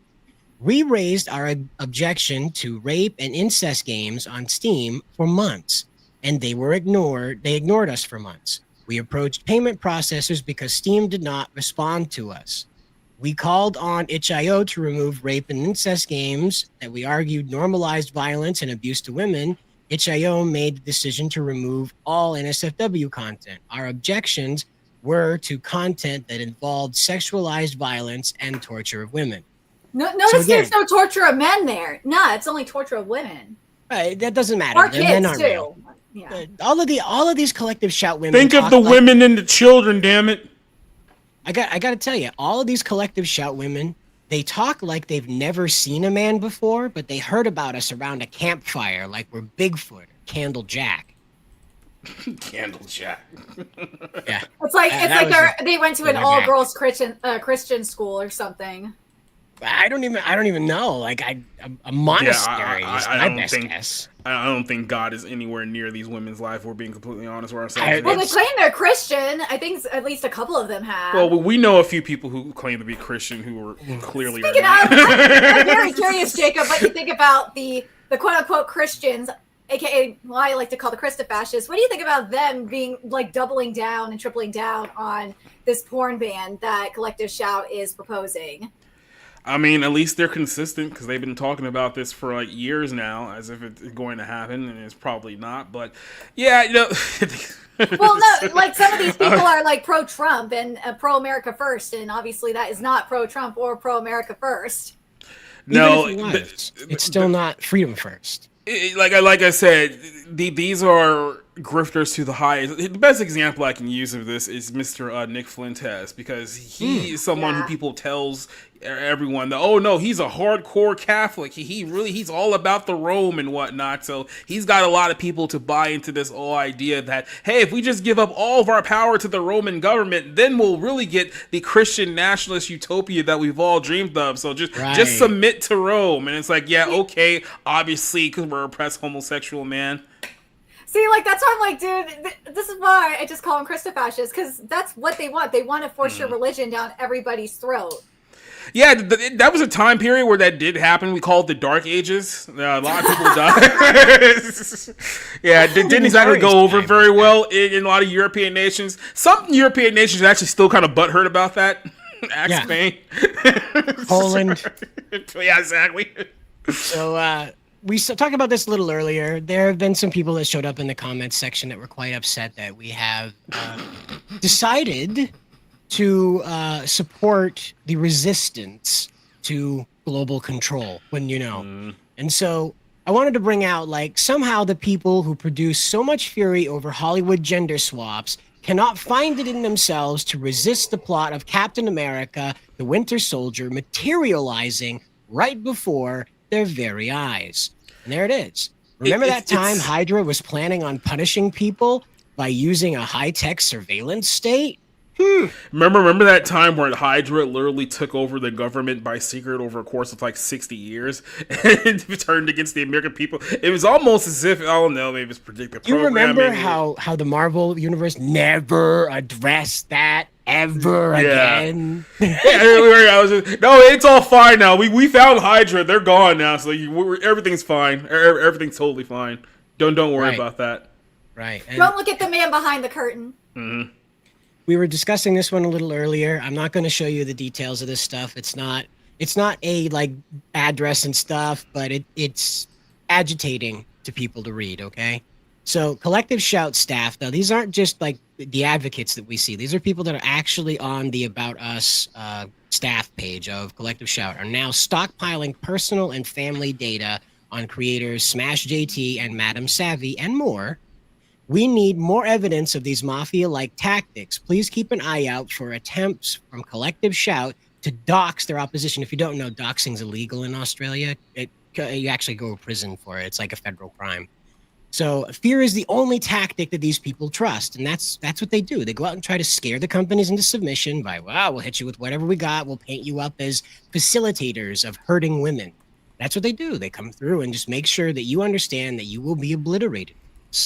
Then what ends up happening is that they scare these companies into compliance and they get their way, and so they feel emboldened. They repeat that strategy. So here we are. All they understand now, Smash JT and Savvy are in their face every day arguing with them about how stupid this whole thing is. And what do they resort to? Well, I know your wife and child. What do they think about this, right? The whole Alyssa Mercante thing, that they're going to find his wife's contact information and talk to her about how he feels about women. Oh, yeah. So that's going on. And I always like the nickname that I gave these people, Cloud Shout, because that's what it all is. It's all power for them. It has nothing to do with women or girls. It's all power. Well, I mean, I found this like randomly over the weekend. I found the person who claims to be behind the UK Act. And she has since deleted some of the tweets that I included in this thread. It's unbelievable. And I sent it to you in the Slack. Do I need to send it here in the private chat? Probably. You sent me a pile of stuff. All right. Yeah, let me send it to you in the private chat. It's like a huge stack of it here. Sorry. There's so much stuff. I have it. There's so much stuff. Oh, you have it? Here it is. The Justice Defense Fund founder, Karen, is responsible for the UK thing. So here it is. Activist Layla Micklethwaite? That's weird. Must be a Welsh name. Led the biggest online takedown in history, forcing Pornhub to remove 90% of its content. Now she's pushing a new law to mandate adult ID verification. So ta-da, there it is. It's found. Lila. This is and her. She's the founder and Justice Defense Fund founder, Trafficking Hub, best-selling author of Takedown, Penguin 2024. 100% of book royalties are donated to Jason David Frank. That's very nice. He's dead now, but that's very nice. She's donating her money to the Green Ranger. That's great. Better late than never, I guess. Japanese Defense Force? I don't know what JDF stands for. Like, is she donating to Japanese Defense Force? Trying to get a Gundam built? Mm-hmm. I said, for this one, I said this was a total X to doubt moment for me. Because I just was like, I don't know. It's hard to believe what these Karens are saying, you know? So this person says, these are real comments from Pornhub users. These consumers, encouraged and assisted by Pornhub's algorithm and SEO designed to cater to PDF files, drove the views, clicks, and downloads that shattered the lives of countless victims. Uploaders and consumers of illegal content should be held accountable, but Pornhub obscured the path to justice by intentionally allowing them to be completely anonymous, hiding behind unverified accounts, VPNs, and even accessing Pornhub through a dark web mirror site the company created. I didn't know about the dark web mirror site. So are these comments crazy, by the way? I don't know if I want to... No, I don't think they're... You don't have to read those comments. I just okay, I don't know about that image. Well, just read at least the rest of it. You don't have to have the image on the screen. Just the rest of it, what it says. Because I did. No, on the other tweet with the image, there is still a little bit more dialogue on there. In the future, we will vet all of Nerdigan's posts more frequently. Let me take a look, because this is that woman has a bare chest. That's not gonna work. At least read the text. Hopefully YouTube can't see it. Well, I haven't hacked it, so. So make no mistake, an anonymity porn sites creates impunity for abusers and fuels the uploading and consumption of non-consensual and child abuse content. Well, now I remember the other reason why I posted that that tweet in particular. It's because of them targeting VPNs. That's why. Well, here's my big problem with the premise of this is that might be true for some of the consumers, but does this really affect the producers of said content? Exactly. I mean, when it comes to stuff like Pornhub, it's like the stuff has already been created before it's uploaded. So I guess you're preventing, or I guess kind of creating a block between the content and the consumer. But if we're really talking about the elephant in the room being here, the producer here, how is this actually stopping the producer of said content from doing stuff like this? And this kind of gets into the deeper, darker questions of who's actually responsible for said content that we're supposedly passing laws to prevent in the first place here, right? And again, but before you continue with this tweet, I looked up, someone told me that she deleted this tweet. Layla did. I double checked. She did. I think she must have gotten ratioed into oblivion or something, because she deleted that one. And I think there was like a couple of other ones in my thread that I have. Well, probably like it clicked up to her finally that it's not helping the children, in fact. See, what I argued earlier is exactly what has happened, okay? So think about this for a minute. When you force this stuff out of sight, it becomes a taboo, much like drug culture. Guess what happened? Drug culture became very popular. Ta-da. And it's the counterculture that ends up enshrining this stuff. So what happens when you go banning it blanket-wise, it becomes stronger and it becomes more potent. Meaning that what you're experiencing and seeing on Pornhub is very disturbing and wrong, but what will happen in the shadows under the ban will be that much more extreme. And the thing is you're not going to stop people from finding this stuff, because what they're going to do is they're going to go into a Minecraft server and broadcast that up on a video feed. Ta-da! You're not going to find a way around this. No matter what you do, there's already methods built in to screw with this. Because these people doing this do not care about children. They don't care about pornography. What they care about is control. What bothers them is someone somewhere is doing something they don't like and they can't stop it. So they are passing laws to make sure they can sleep at night believing that they have stopped it. Once again, just like the gun ban argument, the only people that will suffer under this are the people who follow the law. Yep. Exactly. There's one thing about this that's kind of frustrating, because I feel like, especially in this year, 2025, that we're reverting back to those same conversations that we were having in 2016 and 2017. I feel like we're just making the same points now that we did then. The only reason is that apparently in the course of the last 8 or 9 years, no one has learned their lesson. So now we're just repeating the same things that we've already told people for the last almost decade now that they should have learned the first time around. Like the old saying that I have, it's not even been long enough to forget. It really has not been long enough to forget exactly where we were just 8 years ago with this entire conversation, and now it just feels like we're repeating the entire thing because no one listened the first time. Oh, by the way, before we move on to the next thing, that Karen actually has some skeletons in her closet involving Haitians. Well, Haitian skeletons in your closet. My, oh my. Yeah, by the way, Leslie said, what about the child abuse content from Netflix or Hollywood? Shh, we don't talk about those. We don't talk about what happened to those child We don't talk about Bruno. Mm-hmm. Well, that's just it, is that this lady has also asked for Netflix to bring on these restrictions as well. So that's another part of her angle, is that she wants these geo restrictions applied to Netflix. But it's not on the screen. It's not on the screen anymore, by the way. That's okay. We just wrapping up. That's all. But yeah, like I had a follower send to me, and that's what I put in the thread, is that she had, oh God, where is it? Let me have this in front of me here. Okay, here we go. It's just loading, sorry. You have it, or here, let me. No, I don't know what you're talking about.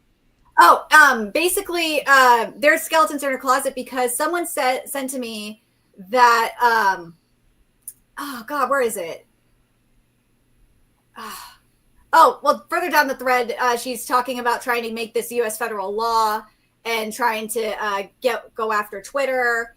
And she even said that she wants to try to bring the Protect Act back. And then the skeletons in her closet involved, someone said to me, oh, look at your own damn silence about Haitian kidnapper shows something is off about you.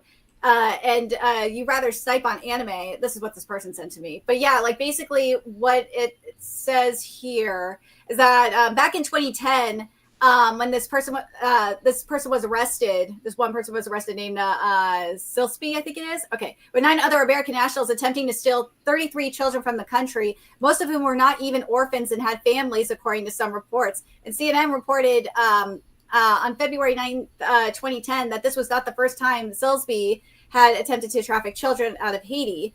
And basically what this is, what they were telling me was that this Karen had a front for this. She was involved in this. And it's just unbelievable that people are taking her seriously.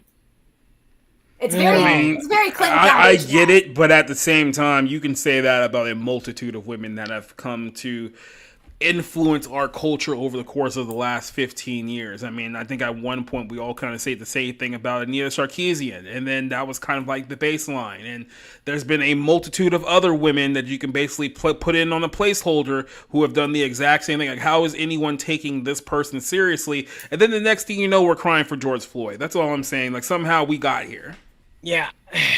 And from George Floyd to MrBeast. Oh.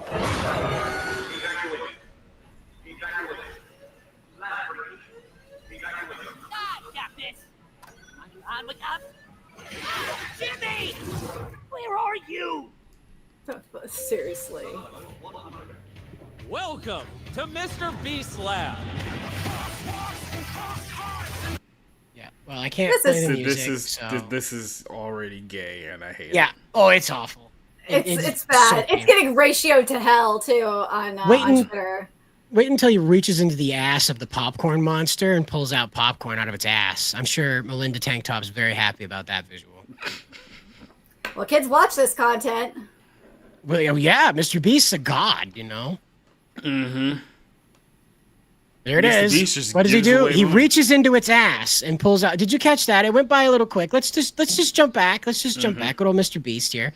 And whoop, his hand is in that creature's ass. There it is. No, in the real world, we call that sexual assault. Gee, I wonder if this is going to get banned. Amazon probably not going to ban it. YouTube probably not going to ban it. No, he's their cash cow. They're not going to say anything. There's MrBeast putting his hand up the ass of a popcorn monster, and it knows it. So you go. He's enjoying himself while people are. So if we want to know how Pedro Pascal got all those roles, yeah. So apparently there's the snot monsters that are, doing their snot monster thing, and that sucks. There's a monster getting its ass kicked. MrBeast stuff, What MrBeast is known for, right? Monsters fighting each other. I feel like he does have those toys, though. Those MrBeast toys. That's what this is. It's the Beast Labs toys that he's trying to promote here. And all of a sudden, the scientist guy doesn't know what to do. Oh, his good guy Panther Man will save the day. Oh, this could probably be translated to bestiality. Oh no, MrBeast got dragged to hell by demons. Yeah, what a surprise. Yeah, so there you go. Now wait for it, and hand in the ass. Dude, this is comedy now. So wild. This is comedy now. So, who enjoys this? Probably, probably 12-year-olds. Yeah. There's no Power Rangers anymore, so what are they supposed to do? There's probably a Ben 10 reboot in the works or something like that, because I feel like that's what this is trying to be in a way. It's like a poor man's Ben 10. I despise everything about this. Yep. So... No. Okay, go ahead.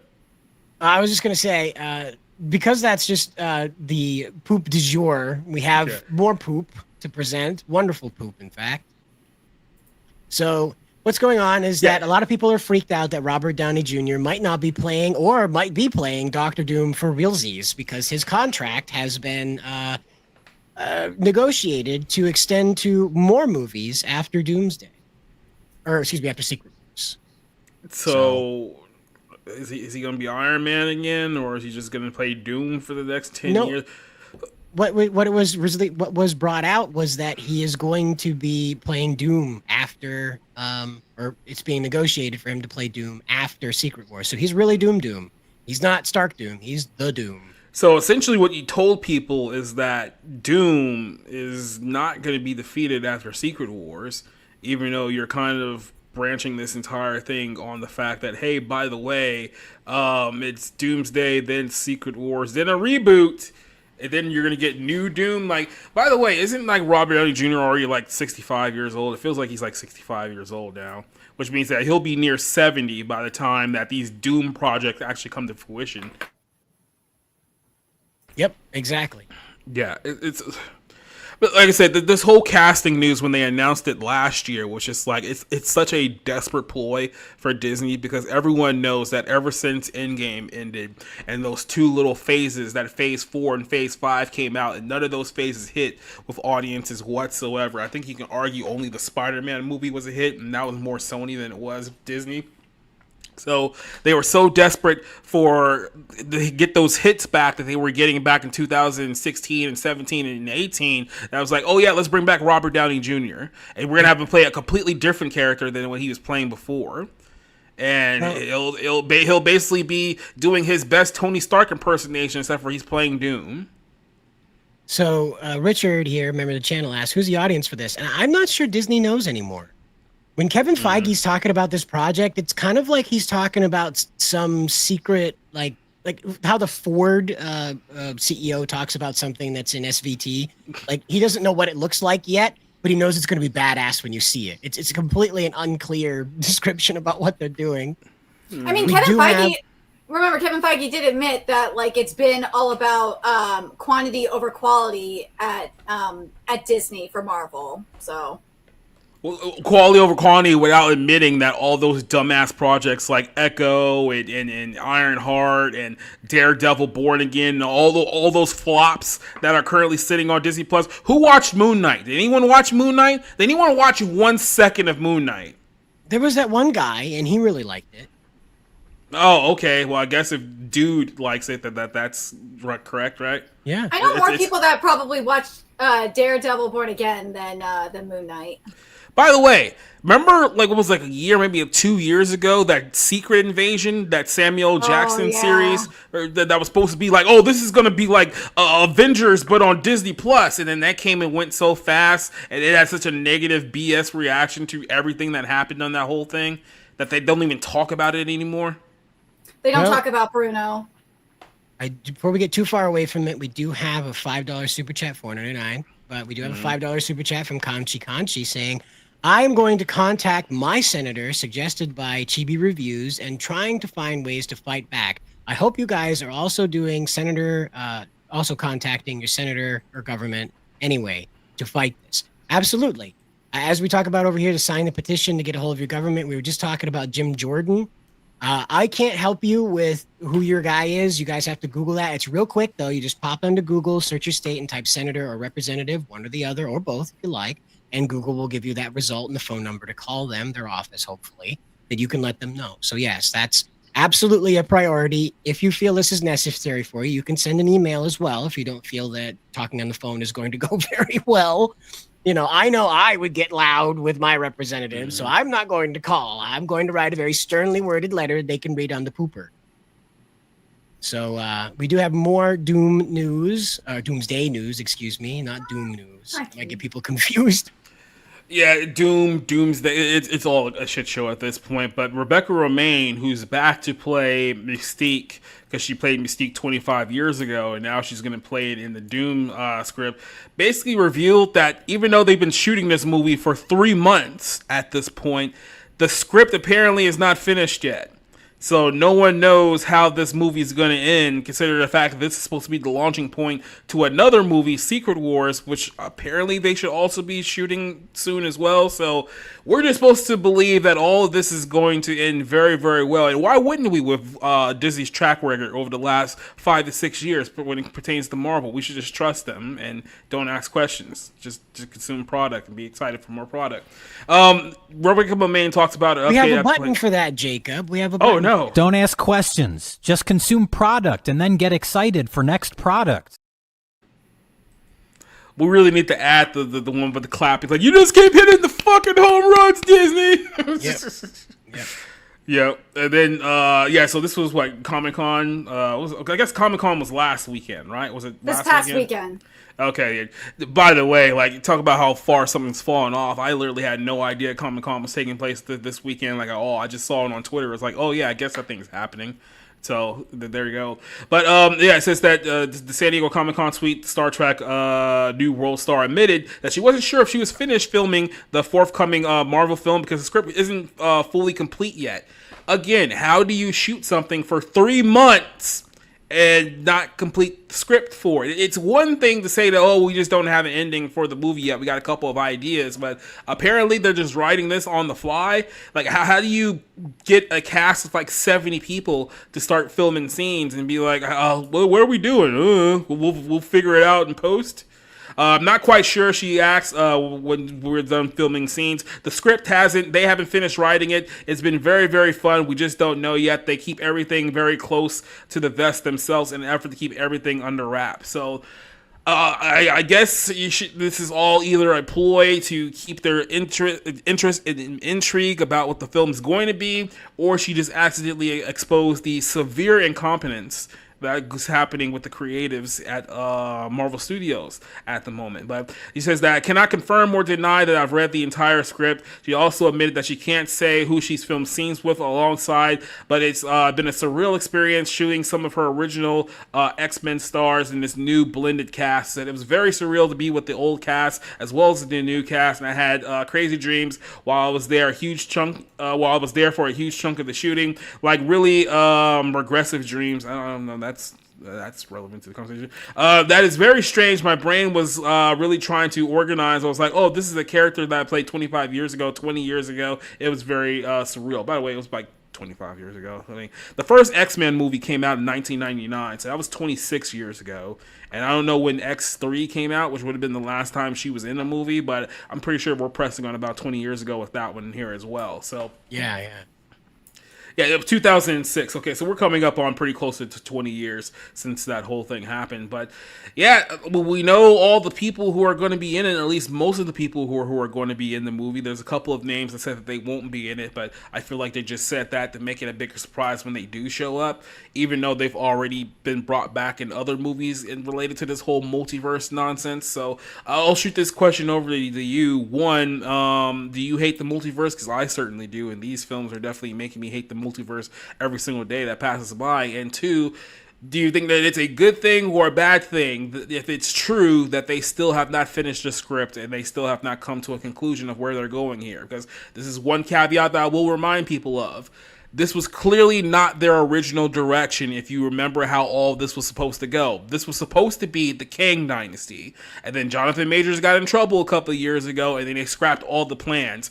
Doom was literally the Hail Mary backup plan. So did they move forward with the Hail Mary, not understanding or not really knowing how they were actually going to get from point A to point B, which is literally Doomsday to Secret Wars?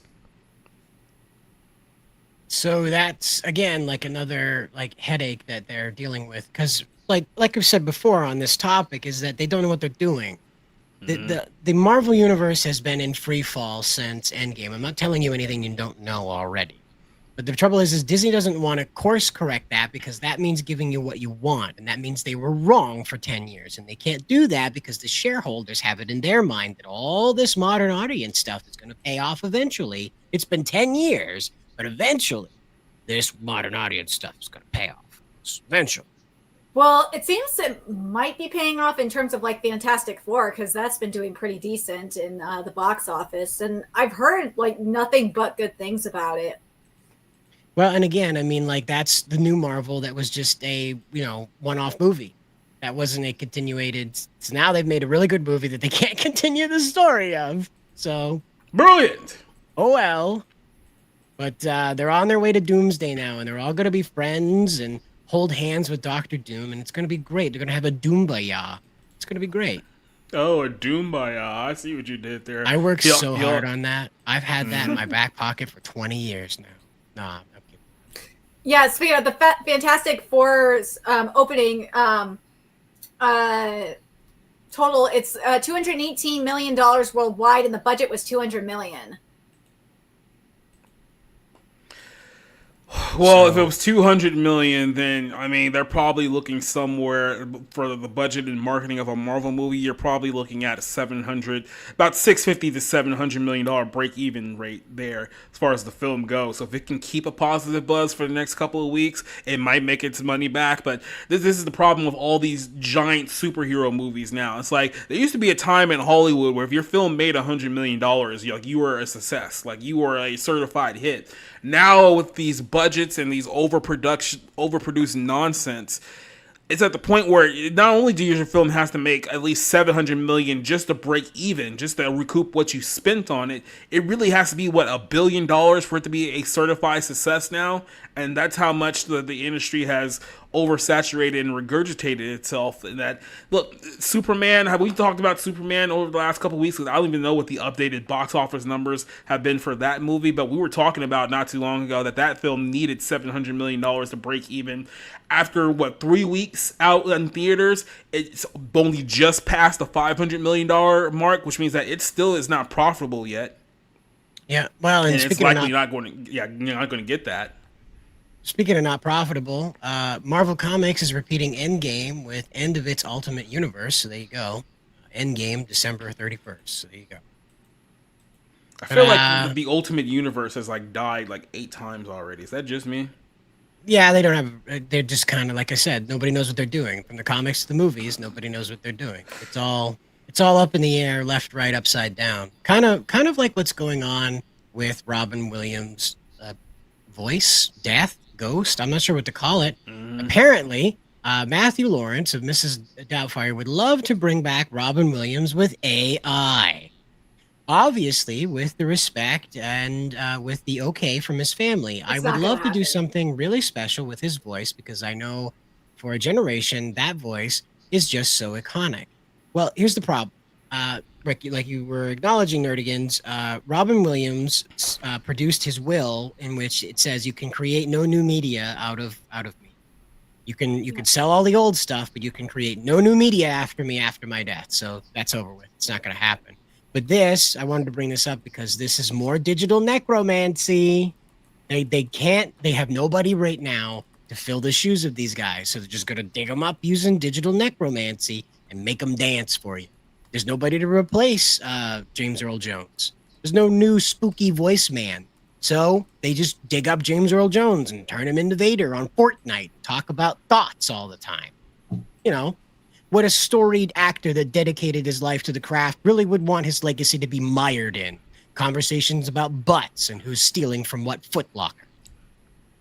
Digital necromancy, yay! It's sad because you don't have what Japan has with their seiyuu. They always have someone ready to go.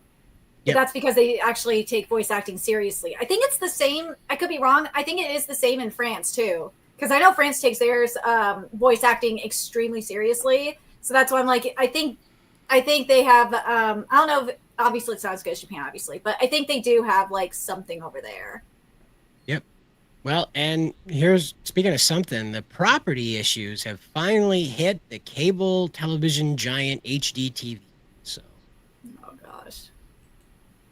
I mean, how are they going to keep your attention? Half-naked women with hammers. Well, here's the bigger problem here, because it wasn't that long. I mean, it honestly wasn't really that long ago, 5 years ago, where this form of entertainment was actually the cheapest to produce, because it was basically, hey, let's just watch people fix really, really rundown homes and make them all nice and junk, and we don't have to pay for writers, we don't have to pay for studio execs and all the costs of a sitcom will cost. This is very, very cheap production, and it gets pretty solid ratings. So it was a cash cow for Discovery Discovery before the merger. Then they merged with Warner Brothers, which is literally just a walking joke organization at this point in time. I've said this time and time again, because it keeps remaining true. This is an organization that is basically owed billions of dollars that dates all the way back to when Ted Turner owned the company 25 years ago. They still haven't paid off that debt. They've sold this thing off to AOL, to Time Warner, to AT&T, to Discovery, and now it's splitting back off again because they're still $40 billion in debt, and because they're not going to merge with another conglomerate, or maybe they are. Maybe the reason why they're splitting this off so it can be easier for them to sell off and merge with somebody else in the future. Good luck with that. But they're hurting for cash, and it's now gotten to the point where apparently they can no longer afford to produce the home renovation show. So over the last week or so, HGTV not so quietly canceled about 8 home renovation shows, and what they're saying is that basically it's too expensive for them to produce these shows now. At a time period, this used to cost them about like $250,000 an episode. Now they're saying that with all the tariffs and the rising cost and materials to build homes and stuff like that, and the overall cost, the fact that thanks to the Fed raising rates over the last 5 years, that's pretty much the buying market has pretty much died off. There's not too many people actually buying homes anymore because no one wants to buy $1.5 million home for an interest rate of 8%. That's not really a winning strategy in this economy. So this has affected HGTV's cash cow. So now, over the course of the last couple of weeks here's the number of shows that they canceled. They canceled Christina on the Coast, The Flipping El Musas. They canceled Battle on the Beach, Farmhouse Fixer, Married to Real Estate, Bargain Block, Izzy Does It, and a multitude of other shows, because basically what they were saying here is this. It says here that falling ratings have also hit HGTV, which remains a top 12 network, but over the last few years, the network has fallen down almost half the total audience in the last 8 years. In 2017, it averaged 1.5 million viewers, while this year it only averaged 773,000. And it says it's lost a chunk of its 18 to 49 age demographic in the last year as well, 29%. But more importantly, it says here that home renovation shows can cost up to $500,000 per episode compared to real estate shows. Yeah, exactly. So they're spending $500,000 an episode. So if you watch like Flip or Flop or something like that, they were spending upwards of $500,000 to watch this episode. No, look, I've been straight up honest about this. I've covered the whole Discovery Warner Brothers thing for like the last 7 years. I told you this was going to happen back in 2021. So very few people listened to me, and now here we are. But generally, this becomes between 200,000 and 300,000 can be filled in a much shortened time period. This is the whole draw of these shows, is that they can spend a lot less. They can essentially produce the shows a lot quicker, get them out quicker, and they were getting a lot of viewers. Now the viewership has halved, the costs have gone up, so now it's just not profitable for them to film any of these shows anymore. This goes on with the announcement of David Zaslav making the official announcement that Warner Brothers and Discovery will be split once again to 2 separate companies called Warner Brothers and Discovery. So 4 years ago,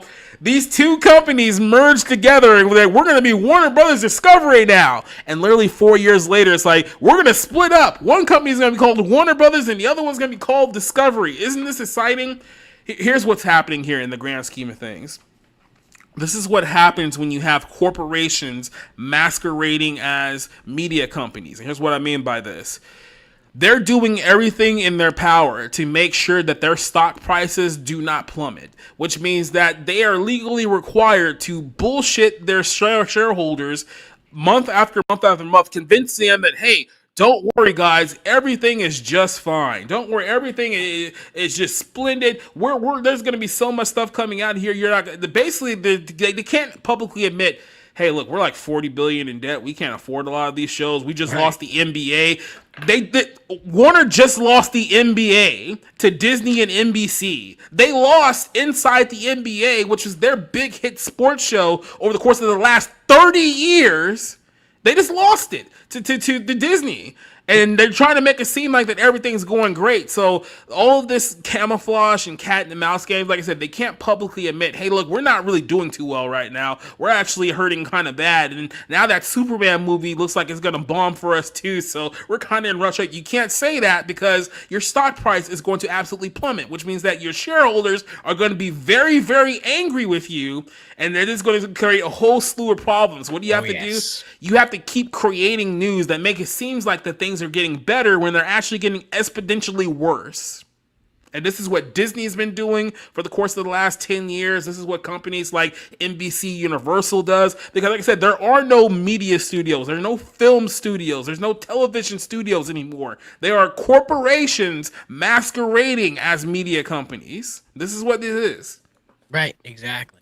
And speaking of things getting better, it's time to take an ad break. We'd like to thank Mrs. Kennedy's Bestest Big Buns for sponsoring this episode of 01. Craving something round, plump and fair dinkum firm? Mrs. Kennedy's Bestest Big Buns has the ripper, most irresistible cheeks this side of the outback. Grab a warm pair today. They're baked to cheeky perfection for your next Sheila-loving Barbie. Squeeze them gently. You can feel that soft, bouncy rise. Mrs. Kennedy's Bestest Big Buns are built to handle a good spread. Grab Mrs. Kennedy's buns and feel the heat.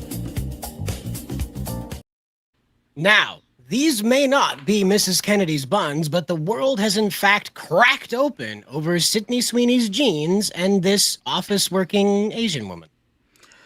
Yeah, so this is kind of a conversation that we'll also parlay to tomorrow night, but we can get into it now because this is something that I've called out for a while. As you guys know, this shouldn't be breaking news to anyone. Sydney Sweeney has become the new Hollywood it girl over the last couple of years, primarily with men. I know this is breaking news to a lot of you guys, but apparently men like blondes with big boobs. And I don't think that's changed in the course of like 30, 40 years. It's kind of been a thing for a while, especially with guys. So there's been a slew of actresses ever since Marilyn Monroe who have essentially filmed this. Hold on. If you remember, the Greeks did quite a bit of titty sculpting, and Medusa's got quite a bit of a set of headlights on her, if you don't know. And those Renaissance paintings, back when people were supposedly coming out of the Dark Ages, that I don't think existed, but the Dark Ages, when they were coming out, didn't know what language was, hadn't updated architecture, but damn, they could paint some boobies. Yeah, and now, but the thing is those paintings, according to a lot of these Karens and Garys, are considered porn. Like Sydney Sweeney's advertising her butt is racism, apparently. No, this is legitimate Nazi propaganda. That's what a lot of people are throwing around here now. Here's what's actually happening here. First of all, I don't know who the happy little Asian woman is on the right. I'm assuming she's a secretary of sorts. That's Suki. Okay. She's just a lady that got caught up in this. She's just a cute. She's just the girl. Pretty much. I think she has like a mild social media. I think she has a mild social media presence as like the face of a company or something like that. She's like the media coordinator or something. I don't know too much about her. I just know that like the Western world has been cracked in half by this. Do you want the mild mannered, pretty secretary woman that's got her life kind of in order, looks like it anyway, or do you want the hot to trot thing that might stab you in your sleep? But she's hot. I mean, if we're being pragmatic about this, do you want the busy, noble career woman, or do you want the Hollywood action? Neither one of them is going to end in a great marriage. I'm just going to put that out there. If we're being practical about that, unless you're an Asian man, yeah, you'll be fine. Yeah, keep it in Japan or Korea. I don't know. I didn't see those symbols. Are those Korean symbols or Japanese symbols? That's Japanese. Okay, just making sure. Salary woman. But there's a bigger problem here. I know you guys were kind of talking about this earlier on here, but this is essentially what's happened. Why do women, and I've seen a few gay men try to throw this out here too, why do women hate Sydney Sweeney so much? The reason why they hate her... Let me say this before you go into this. We women just straight up hate each other. That's just what it is. I mean, look at who is running the collective Shout Karen situation, or just the Karens in general that are going after... sexy material. They are all frumpy and ugly and probably sexless too. They just want. This has been going on since like at least 2016. where they're trying to make all the women uglies to bring them up, if that makes sense. So well, this is like kind of on that line, but even bigger than that. This goes back to a lie that feminists have told our society for several decades now, is that women like Sydney Sweeney makes them feel bad about themselves, and she promotes unhealthy body types. This is what we've been saying about not fitness models, supermodels and lingerie models and bikini models, essentially for the last several decades. And here's the premise, and I do say premise very distinctly here, is that, well, you know, if young girls go around, they see women like Sydney Sweeney on advertisements, then they think that they have to compete with them, and then they start, doing eating disorders and starving themselves, trying to look like them, and they're promoting an unhealthy body type. That's literally the language that they used several years ago. So eventually they said this enough to where people actually started believing that this was true, and over the course of the last 5 to 10 years, we've seen the complete opposite happening. Now we just have a bunch of 300-pound women on all of these advertisements, and they say, oh, that's body positivity. It's like, well, hold on a second. 20 years ago, you were telling us that they're promoting unhealthy body types. Those lingerie models may have been skinny, but the 300-pound woman is literally an unhealthy body type, and you're putting them on all the magazines. Here's what's really happening here, and I've noticed this with a lot of these feminist women who are very, very angry about this. They hate Sydney Sweeney because guess who is Sydney Sweeney's target demographic? It's men. Men is the target demographic for Sydney Sweeney. The men are the ones who are going after her, who are oogling her, all that stuff. They hate that the men hate Sydney Sweeney because in their mind, if men want Sydney Sweeney, that means that they have to essentially model themselves to be Sydney Sweeney to get male attention. And they don't like that. They don't like the fact that essentially the standard of beauty is set by men. So this is why they've tried to break down and tear down this standard that women like Sydney Sweeney has put out for the last several years, because let's put it to you on the other side here.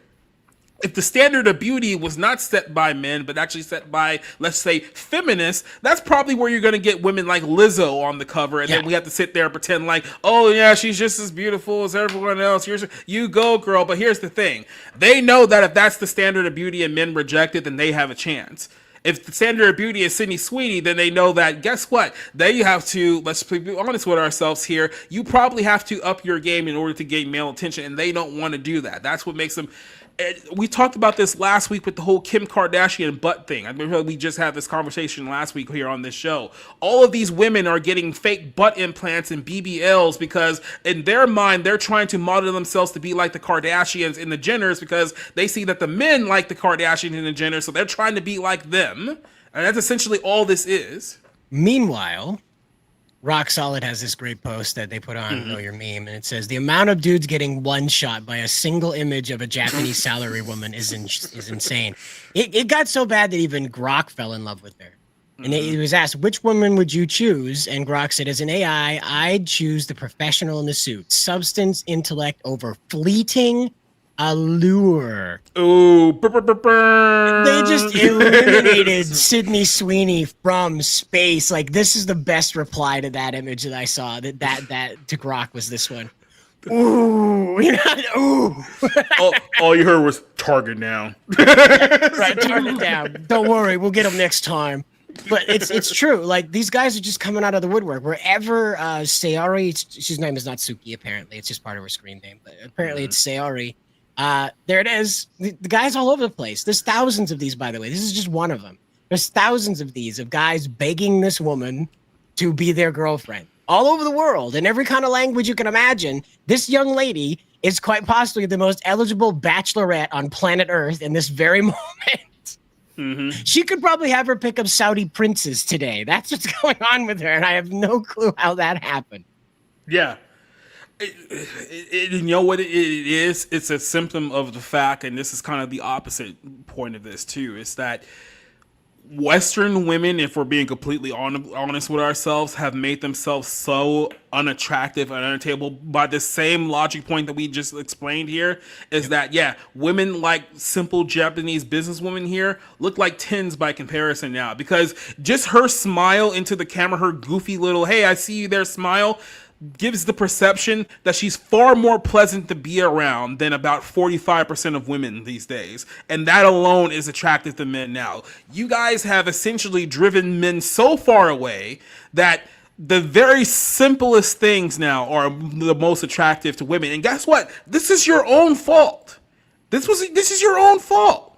Look right here. It says the girl on the right has a much softer, happier soul. Mm-hmm. Because here's the thing. Person.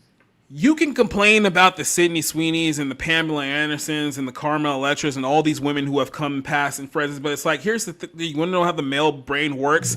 Men have always considered that to be the fantasy. And what I mean by fantasy is that, yeah, it's great if you can get a woman like that, but realistically, if men are being honest with ourselves, we're not expecting to bag a woman like that, right? That's why men have more realistic expectations. Now, this is a whole conversation that's going on with whole anime, talking about, oh, the boobs in the anime are too big. Those aren't realistic. It's like, yeah, it's an exaggeration. No one's expecting, essentially, to find a woman who looks like a Tommy Jacob. That's not going to happen. I'm sorry.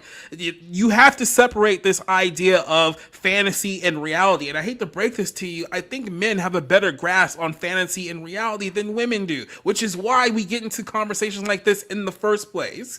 You guys are acting like Sydney Sweeney is actually a threat to you. She's not. She's just an actress. A salary woman is a threat to you. Exactly. Okay? A woman who can smile and just simply be pleasant to men is a threat to you. That's because you're unlikable. 148,000 people, 75% of them said the Japanese woman in the suit over Sydney Sweeney, okay? Exactly. Just BTFO'd. Absolutely BTFO'd, man. Like, I don't know how Sydney comes back from this. She's got to, like, do, like, some makeup tour with this girl across Japan in order to come back from this. Oh, my God. It's going to haunt her nightmares.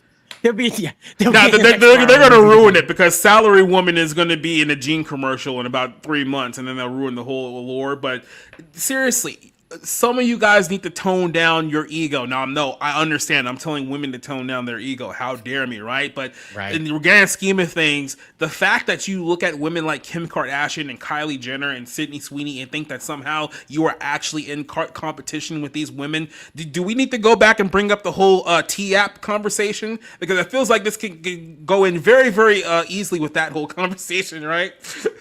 Well, Hibozo exactly brings up this. He says, you guys are trapped so-called Oriental charm, which 60-year-old man has too. Well, again, I mean, we have, for Jacob and Nerdigans and I, we came up in that transitional time when men and women were not completely pitched against each other, but the burgeonings of bad attitudes was starting to bubble up. A lot of I think it was like, what's her face and Ben Affleck broke up. Oh, J-Lo? That was, or Jennifer Garner. J-Lo and Ben Affleck broke up, and that was like one of those battle of the sexes things. Oh, yeah, Team J-Lo, but yeah. Yeah, it's a battle, and that kind of started some of it in the public eye. I thought it was more, you know what? I thought it was more so, if you want to go that route, it was kind of like the Jennifer Aniston and Angelina Jolie situation with Brad Pitt. I will take it even a step further. I'll take it even a step further from that. I've mentioned this a couple of times here on the show. I'll mention it again. You guys remember the game show Supermarket Sweep? It was an old game show from like the 80s and the 90s, lasted a while. It still has a Pluto channel if you guys want to watch it, right? Go back and watch old episodes of Supermarket Sweep. You know something that you see in these old episodes that you don't see anymore typically? Housewives. How the early episodes of Supermarket Sweep were housewives, women who stayed at home and raised children, who were the target demographic for shows like this, were the target demographic for, like, you know, those soap operas and stuff like that. Women who stayed at home and took care of the children while the men worked, right? And this is not like going back to the 1950s. This is like 1989 that we're talking about here. But as time went on, all of a sudden, well, there's not very many housewives left anymore. So shows like that typically weren't going to last. So when you're watching these shows, you're literally looking at a time capsule of an era of women that are very, very rare, if not a dying breed in modern day, not just America, because I know we're not the only ones dealing with this. There are other countries that are dealing with this too, but it's literally a dying breed of women that existed not only that long ago, 30 years, like a generation or two ago. And now this is what we're at. And speaking of this generation's women, VTuber agency VShojo has shut down amid accusations of mismanagement. You want to talk about Warner Brothers being out of money? Here comes VShojo. Now, this Iron Mouse, the woman right here, the VTuber right here, Iron Mouse, she raised, I believe, close to $1 million for medical charity. And now that's up in question now that the agency is shut down, if that's going to be fulfilled or not. The guy that runs the agency said, I wasn't aware that that was supposed to be a donation. So apparently that's gone. So if you're a fan of Iron Mouse, she's out on her own, I believe, doing her own thing now. I could be wrong. I think so. VShojo is gone, but also still around and dealing with the legal fallout of their goof up. So good luck to you VTuber fans that had it bad for VShojo talent, because they're going to be gone forever. A lot of VTubers just burn out of it and don't come back. There's a few that do, but a lot of them just sort of burn out and take any exit they can get. So we'll have to wait and find out if the VShojo talent resurfaces and another agency or on their own as independents. But at this point, Iron Mouse is on her own, doing her own thing, to my knowledge, going out there and continuing on without VShojo. So there it is. Yeah, skirts are back apparently. So dresses might not be too far behind. You know, who knows? We might get them back into bonnets before 2030. But they never went away though. It's just dresses have been a very different thing. Dresses have been like, how invisible can I make the dress? How many strips of fabric can I use to make the dress the least dress possible? Or how tight can I get this dress so that people can see my vagina's pulse? And that is what has been going on with the dresses. What Richard's talking about are like those flowing sundresses. You don't see those in popular.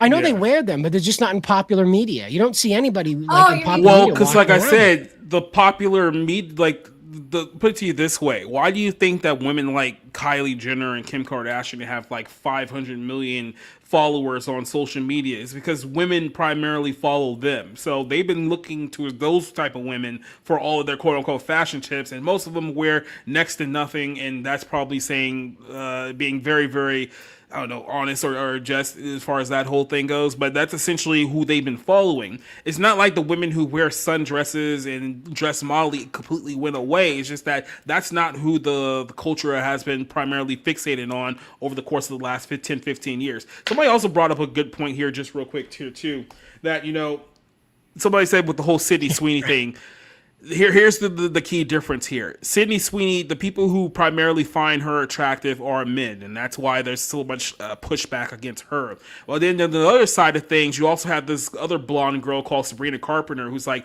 the big thing around, like, you know, women around, you know, the younger ages and whatnot. But like I said, her fan base is primarily women, and let's be honest, a few gays that are in there too. So here's the question: how come Sabrina Carpenter doesn't get nearly as much pushback as Sydney Sweeney does? There's probably even more astroturfing of Sabrina Carpenter that exists than Sydney Sweeney. The only difference is that look who her target demographic is, and that's why the key source of all this ire and all this anger is that who is Sydney influencing versus who is Sabrina influencing. That's the answer to your question. You know these memes that have been growing here over the last few years, like, oh, look at Hollywood now. This never would have happened under Harvey. It was like, well, who was Harvey marketing to for all those years? Men. Do you think that Hollywood may have changed that marketing strategy over the course of the last 10 years? He was marketing to Oprah. Yeah, right. Who's marketing to Oprah. And J-Law, allegedly. Yeah. Allegedly. But we do have a moment of zen here. We've been talking a lot about dramatic stuff. So here's a nice, calm video. All right, so we're just going to enjoy the video, everybody. All right, take a nice breath. It's a great little cat. Oh, it's not one of those videos. Wait for it. Wait for it. Wait for it. There it is.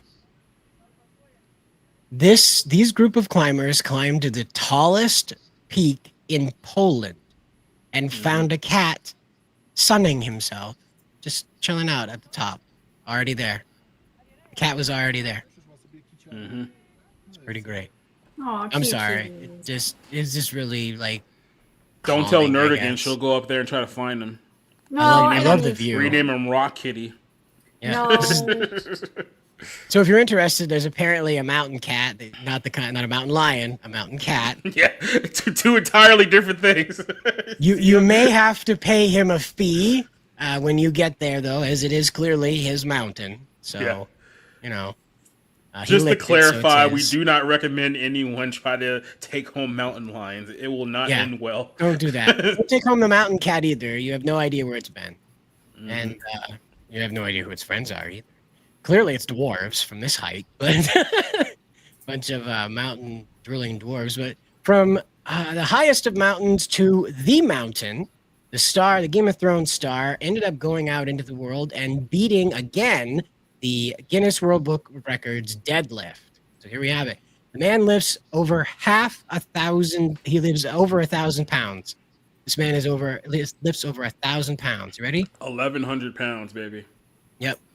Which, There it if we're is. being honest with you, just real quick, probably not good for the long-term health and structure of your body.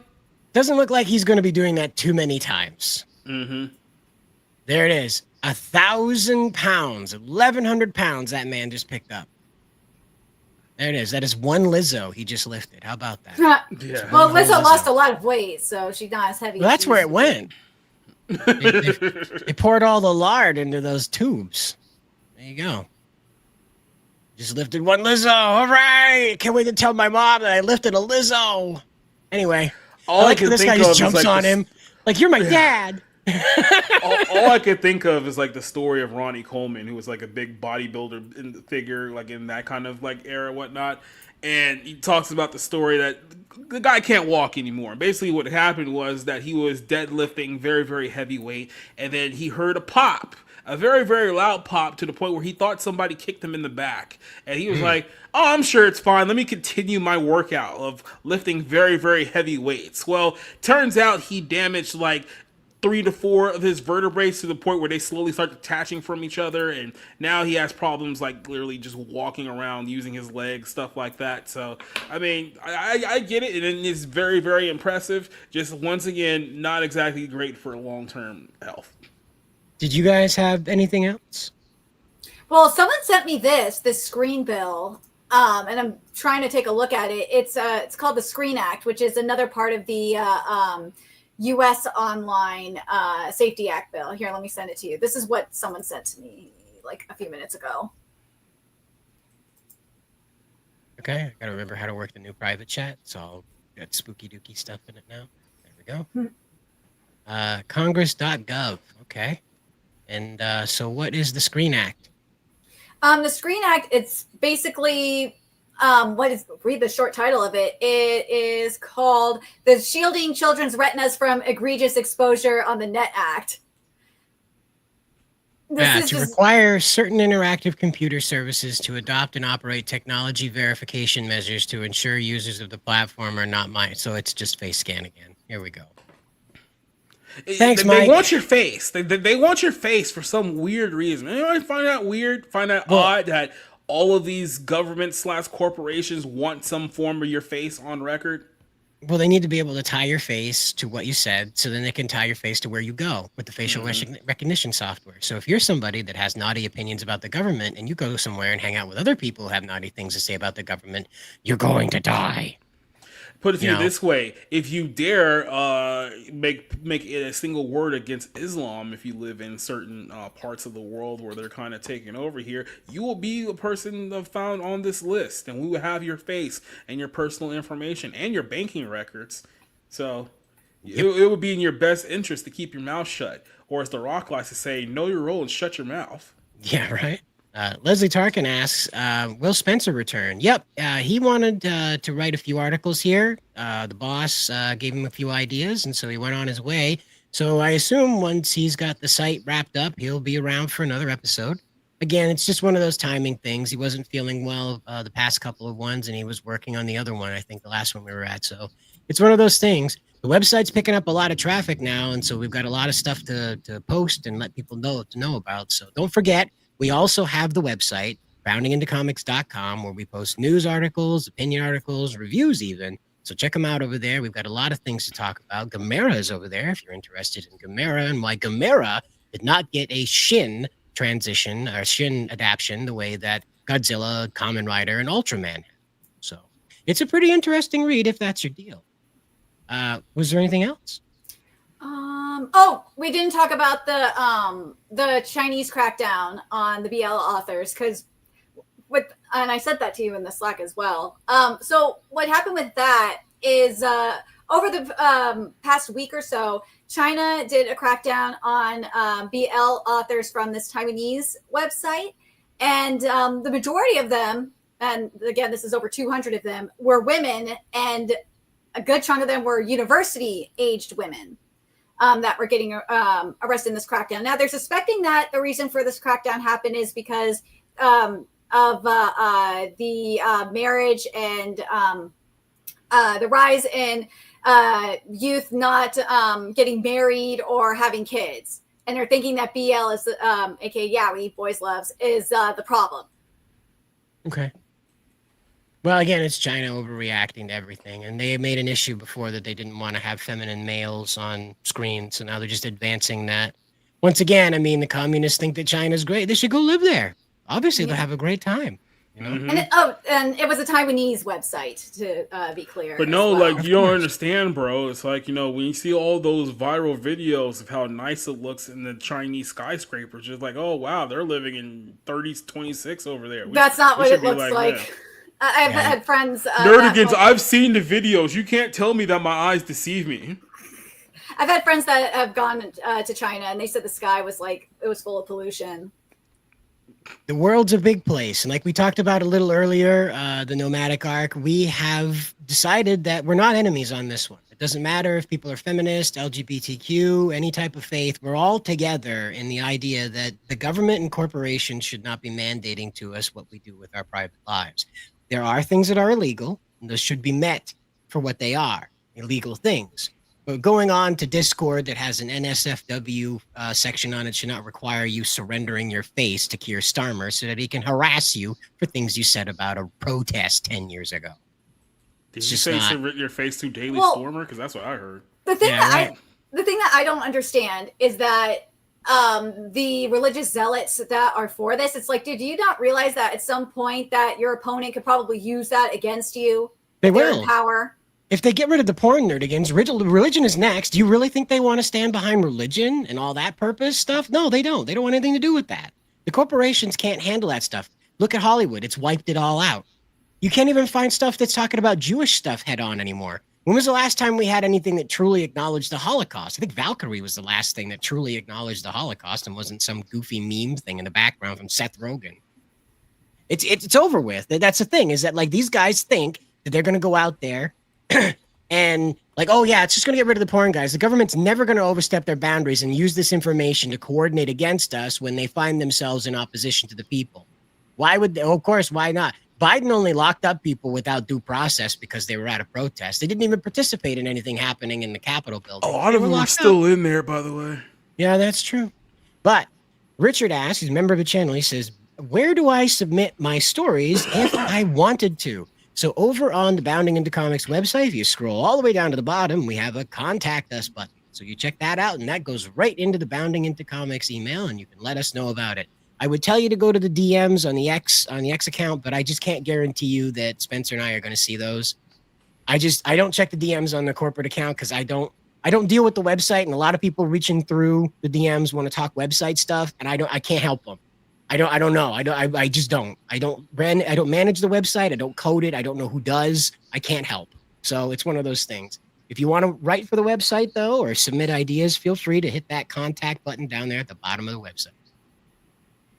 Yeah, hey, absolutely. Feel free to submit to us. If you want to become a writer as well, feel free. It's a big tent. Just like we had with the nomadic arc there. It's not that we all need to agree on this stuff. It's that we need to be pointed in the same direction. That's all. That's all. There are many paths to the top of the mountain, is what I'm trying to say. So I just think it's funny that it's Karens that are uniting everybody. And of course. I think it was kind of like that. If you think about it, it was kind of like that in the 90s too, where, As 80s and 90s. Asmund Gold says, there's a certain group of people that cause all the world's problems. Certain group of people. People are saying it's liberal women, but nah, there's conservative women on this side too. Oh, the They're other all thing feminists. that I sent you too in regards to the UK law was, I'm surprised we show that, is what it says in the law about what is considered porn or harmful speech and shit like that. Because a lot of these people are probably thinking that, oh, it means there's going to be less propaganda, like LGBT propaganda. Well, guess what? No, it's not, because they're protecting them. Right. Visa is still sponsoring Osaka Pride. Yeah. Excuse me. They've not stopped. They've not gone like full V for Vendetta, upside down Red Cross, guys. They haven't done that. They are still the same leftist organization, but they were just threatened by the Australian government or their subsidiaries with what I believe, it's my own theory, that they were hit with the possibility of sanctions if they didn't submit and conform to the Australian bans on this type of media. Because if you don't know, Australia even has a ban on flat-chested women in adult entertainment. Full-grown, fully adult women who are flat-chested cannot perform in adult media in Australia because they'll be confused for children, and somebody out there will go out and touch some. Sorry, A-cups, no OnlyFans for you. No. They can't even be in that Netflix hot and steamy stuff where they're in bed with a guy and not even naked. You know those comedy things in the 90s where they show the couples in bed? Can't do that with a flat-chested woman. It's just crazy. Or a petite woman too. You can't be petite and you can't be flat-chested. Yep. Which is unbelievable. These people can just not separate fiction from reality. And every time I see this, it's like, dude, there's got to be something in your closet or in your hard drive. Just something. We have Toxic Holy Grenade here, THG, and he asks to everyone as well as Cider. Well, I'm glad to be included. Would it be best if we instead change our whole system to a technocratic constitutional democracy / civic Republican meritocracy? I don't think that changing it's going to fix it. I think the problem is we have a near perfect government here in the United States. It seems very imperfect on the surface, but when you zoom out to what we've accomplished in 200 years, it beats the pants off of any other system out there. And it's messy, but that's the point. Through that messy collision of ideas, fights just like these, the appropriate response can be found, but always the government's overstepping its boundaries, just like Washington. Excuse me, my nose itches. Just like Washington said, government is like a fire. It is a fearful master and an obedient servant. Or suspicious servant. Anyway, you shouldn't trust it, and that's why changing the system isn't going to fix anything. It is only going to make things a lot worse because now these problems will be able to be answered through that government. So Collective Shout can come in and make an argument that this new government has to have these protections built into it, and we're right back into the same problem again. So that's why a constitutional convention is so scary right now. Opening that up means that anybody and their brother can come in and have a bunch of stupid votes to change everything right in front of us, and we can't stop it. So it's one of those things where the government as it exists right now can meet the challenge. It does need to be pulled back, needs to be rolled back, absolutely. But changing it is only going to lead us into worse trouble. This is the perfect government. I know it looks imperfect. On paper, you mean? On paper, it's perfect, but like they said, they had it set for a reason. So the people do have as much power as the government. Adams said that this only works if there's a righteous and informed people at the helm of it, and we are neither. And in all honesty, I'm just going to be completely straight with you. It's like changing the system is not going to matter because, like I said, the problem that we're seeing here is not just a U.S. problem or just a U.K. problem or just a Australian problem, because these are all different forms of government that are essentially experiencing the exact same problem. So there's something much bigger going on here than just, we need to fix up the government so they stop doing stuff like this. It seems like everyone and all the governments in the world are converging together to create some type of list that they want to make sure that they can monitor people for whatever reason. They all seem to be converging on this, and it seems to be happening pretty quickly. Now we have this. So this is how we're going to end things here tonight. We're going to end things on a happy note. Normally, WWE likes to be complete and other dicks and like copyright claim a lot of their stuff. I did confirm that we are clear to show this. This is absolutely hilarious. So let's take a little moment back to enjoy WCW and all of its hilarity, especially in this last couple of years. Might want to turn it down a little bit. Yeah, that's way too loud. Okay, there we go. I thought you were going to show the Hulk Hogan situation that just happened on Raw. I was going to, but like I said, WWE might claim that in like 3 seconds. They're going to. Literally, you can't play anything from WWE on YouTube whatsoever. They will not only claim the video, they will cut down the stream immediately. This is what they do on YouTube, unfortunately. So that's the reason why we haven't played it. But this, on the other hand, you want to see a magic trick? Yeah, yeah, exactly. Play 5 seconds of a WWE video, watch the stream immediately disappear. Yep, magic. Here we go. DDP is climbing the Turnatron. Jarrett is also climbing the Turnatron. Someone who I think was David Arquette. He walks out with a guitar. He makes a sharp right and falls through the stage. The stage is gimmicked, and he f***ing walked up the gimmick part and ate shit under the stage. He dies through the stage and he fucks up the whole spot. It's over. I have never seen or heard this in my life before. I can't believe this isn't all over the place. He f***ing eats shit to the stage and both of them look down and they're just like, what do we do? DDP is so just.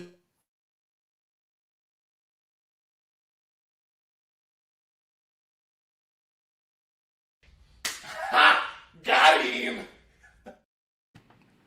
That was one of the few times where that joke actually worked. It was like, oh no, they got him.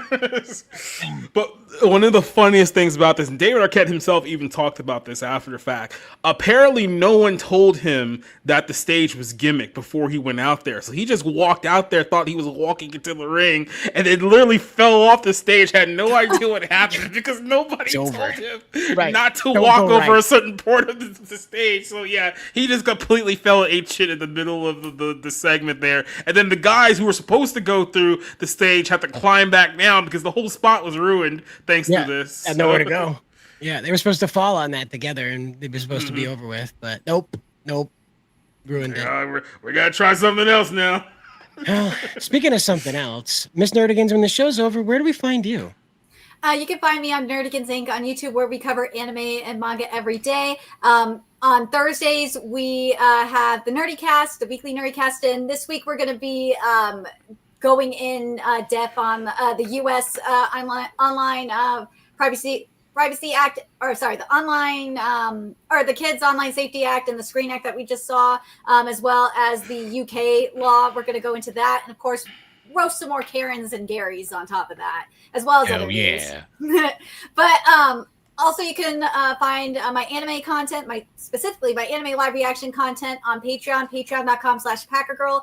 And we're covering right now Takapi's Original Sin, Togenanki, what's the other one I was thinking of? Damned and Anne Season 2, My Dress Up Darling Season 2, a couple of Cuckoo Season 2, and Gachi Akuda. Yeah, there's a lot of content this season. And then obviously on Twitter right here, I am posting all my shenanigans. And in terms of bounding, I am waiting to hear back from the Kodansha rep because I sent some questions about Young Magazine that's coming out here. So hopefully we'll get that stuff soon. And the other thing we're working on is an article about a recent scandal with Kadokawa. One of the authors was busted having sexual relations with a minor. Yeah, so all their art is gone. He admitted to it. So yeah, all the art, Kadokawa is recalling like all of this person's works, and yeah, they're gonna have to reissue it. It's insane. That is pretty crazy. And now I am not trying to put you in a position that's uncomfortable, but are you wearing an All Might shirt? I can't tell if it's a Gundam or All Might. Okay, there we go. There we are. All right. Sorry, I didn't want to put you in an awkward position. No, not at all. All right, so there we go. Now, Jacob, speaking of awkward positions, what's on your shirt? No, I mean, where do we find you when it's over? my shirt. I have a Sweat. pocket. I have a pocket. Oh, you got a pocket. Hell yeah. There's that. Pocket's my favorite character. Yeah, I never put anything in said pocket. I mean, I guess I could here. No, there's some skin in there. Don't worry. There you go. See? There you go. Now you're prepared. Shirt pocket, more than meets the eye. Tomorrow night, Barroom. We're going to be talking about Hulk Hogan, Sidney Sweeney, Pedro Pascal being a creep, LeBron James being a steroid addict. We'll talk about all of those things tomorrow night on the Barroom. We will be back with Slam Ball on Friday. We will finish up our spring break series on the Nostalgia Show on Saturday. Sunday, I got episodes of the Barroom Bible Ends. I might change the topic of that one because I figure that there's something that's slightly more pressing. We can probably push that back another week, but I'll let you guys know over on the YouTube side of things. And then, yeah, still got movie reviews to finish. Something happened with my editing tool. I have the audios already shot, but for some reason my editing tool is completely jacked up, so I need to either fix it or get a new one altogether. So that's going to be delayed a couple of days, but it's ready to be edited and put away. I just got to figure out a means to do it. So check it out over there, and yep, that's all that I got. All right, then. And as always, guys, like every time we do this, I want you to keep a cool head as we go out there because their object is to try and cause a fight that they can get the upper hand. So just keep a cool head about this. And as always, good luck out there. Craving something round, plump and fair dinkum firm? Mrs. Kennedy's bestest big buns has the ripper most irresistible cheeks this side of the outback. Grab a warm pair today. They're baked to cheeky perfection for your next Sheila-loving Barbie. Squeeze them gently. You can feel that soft, bouncy rise.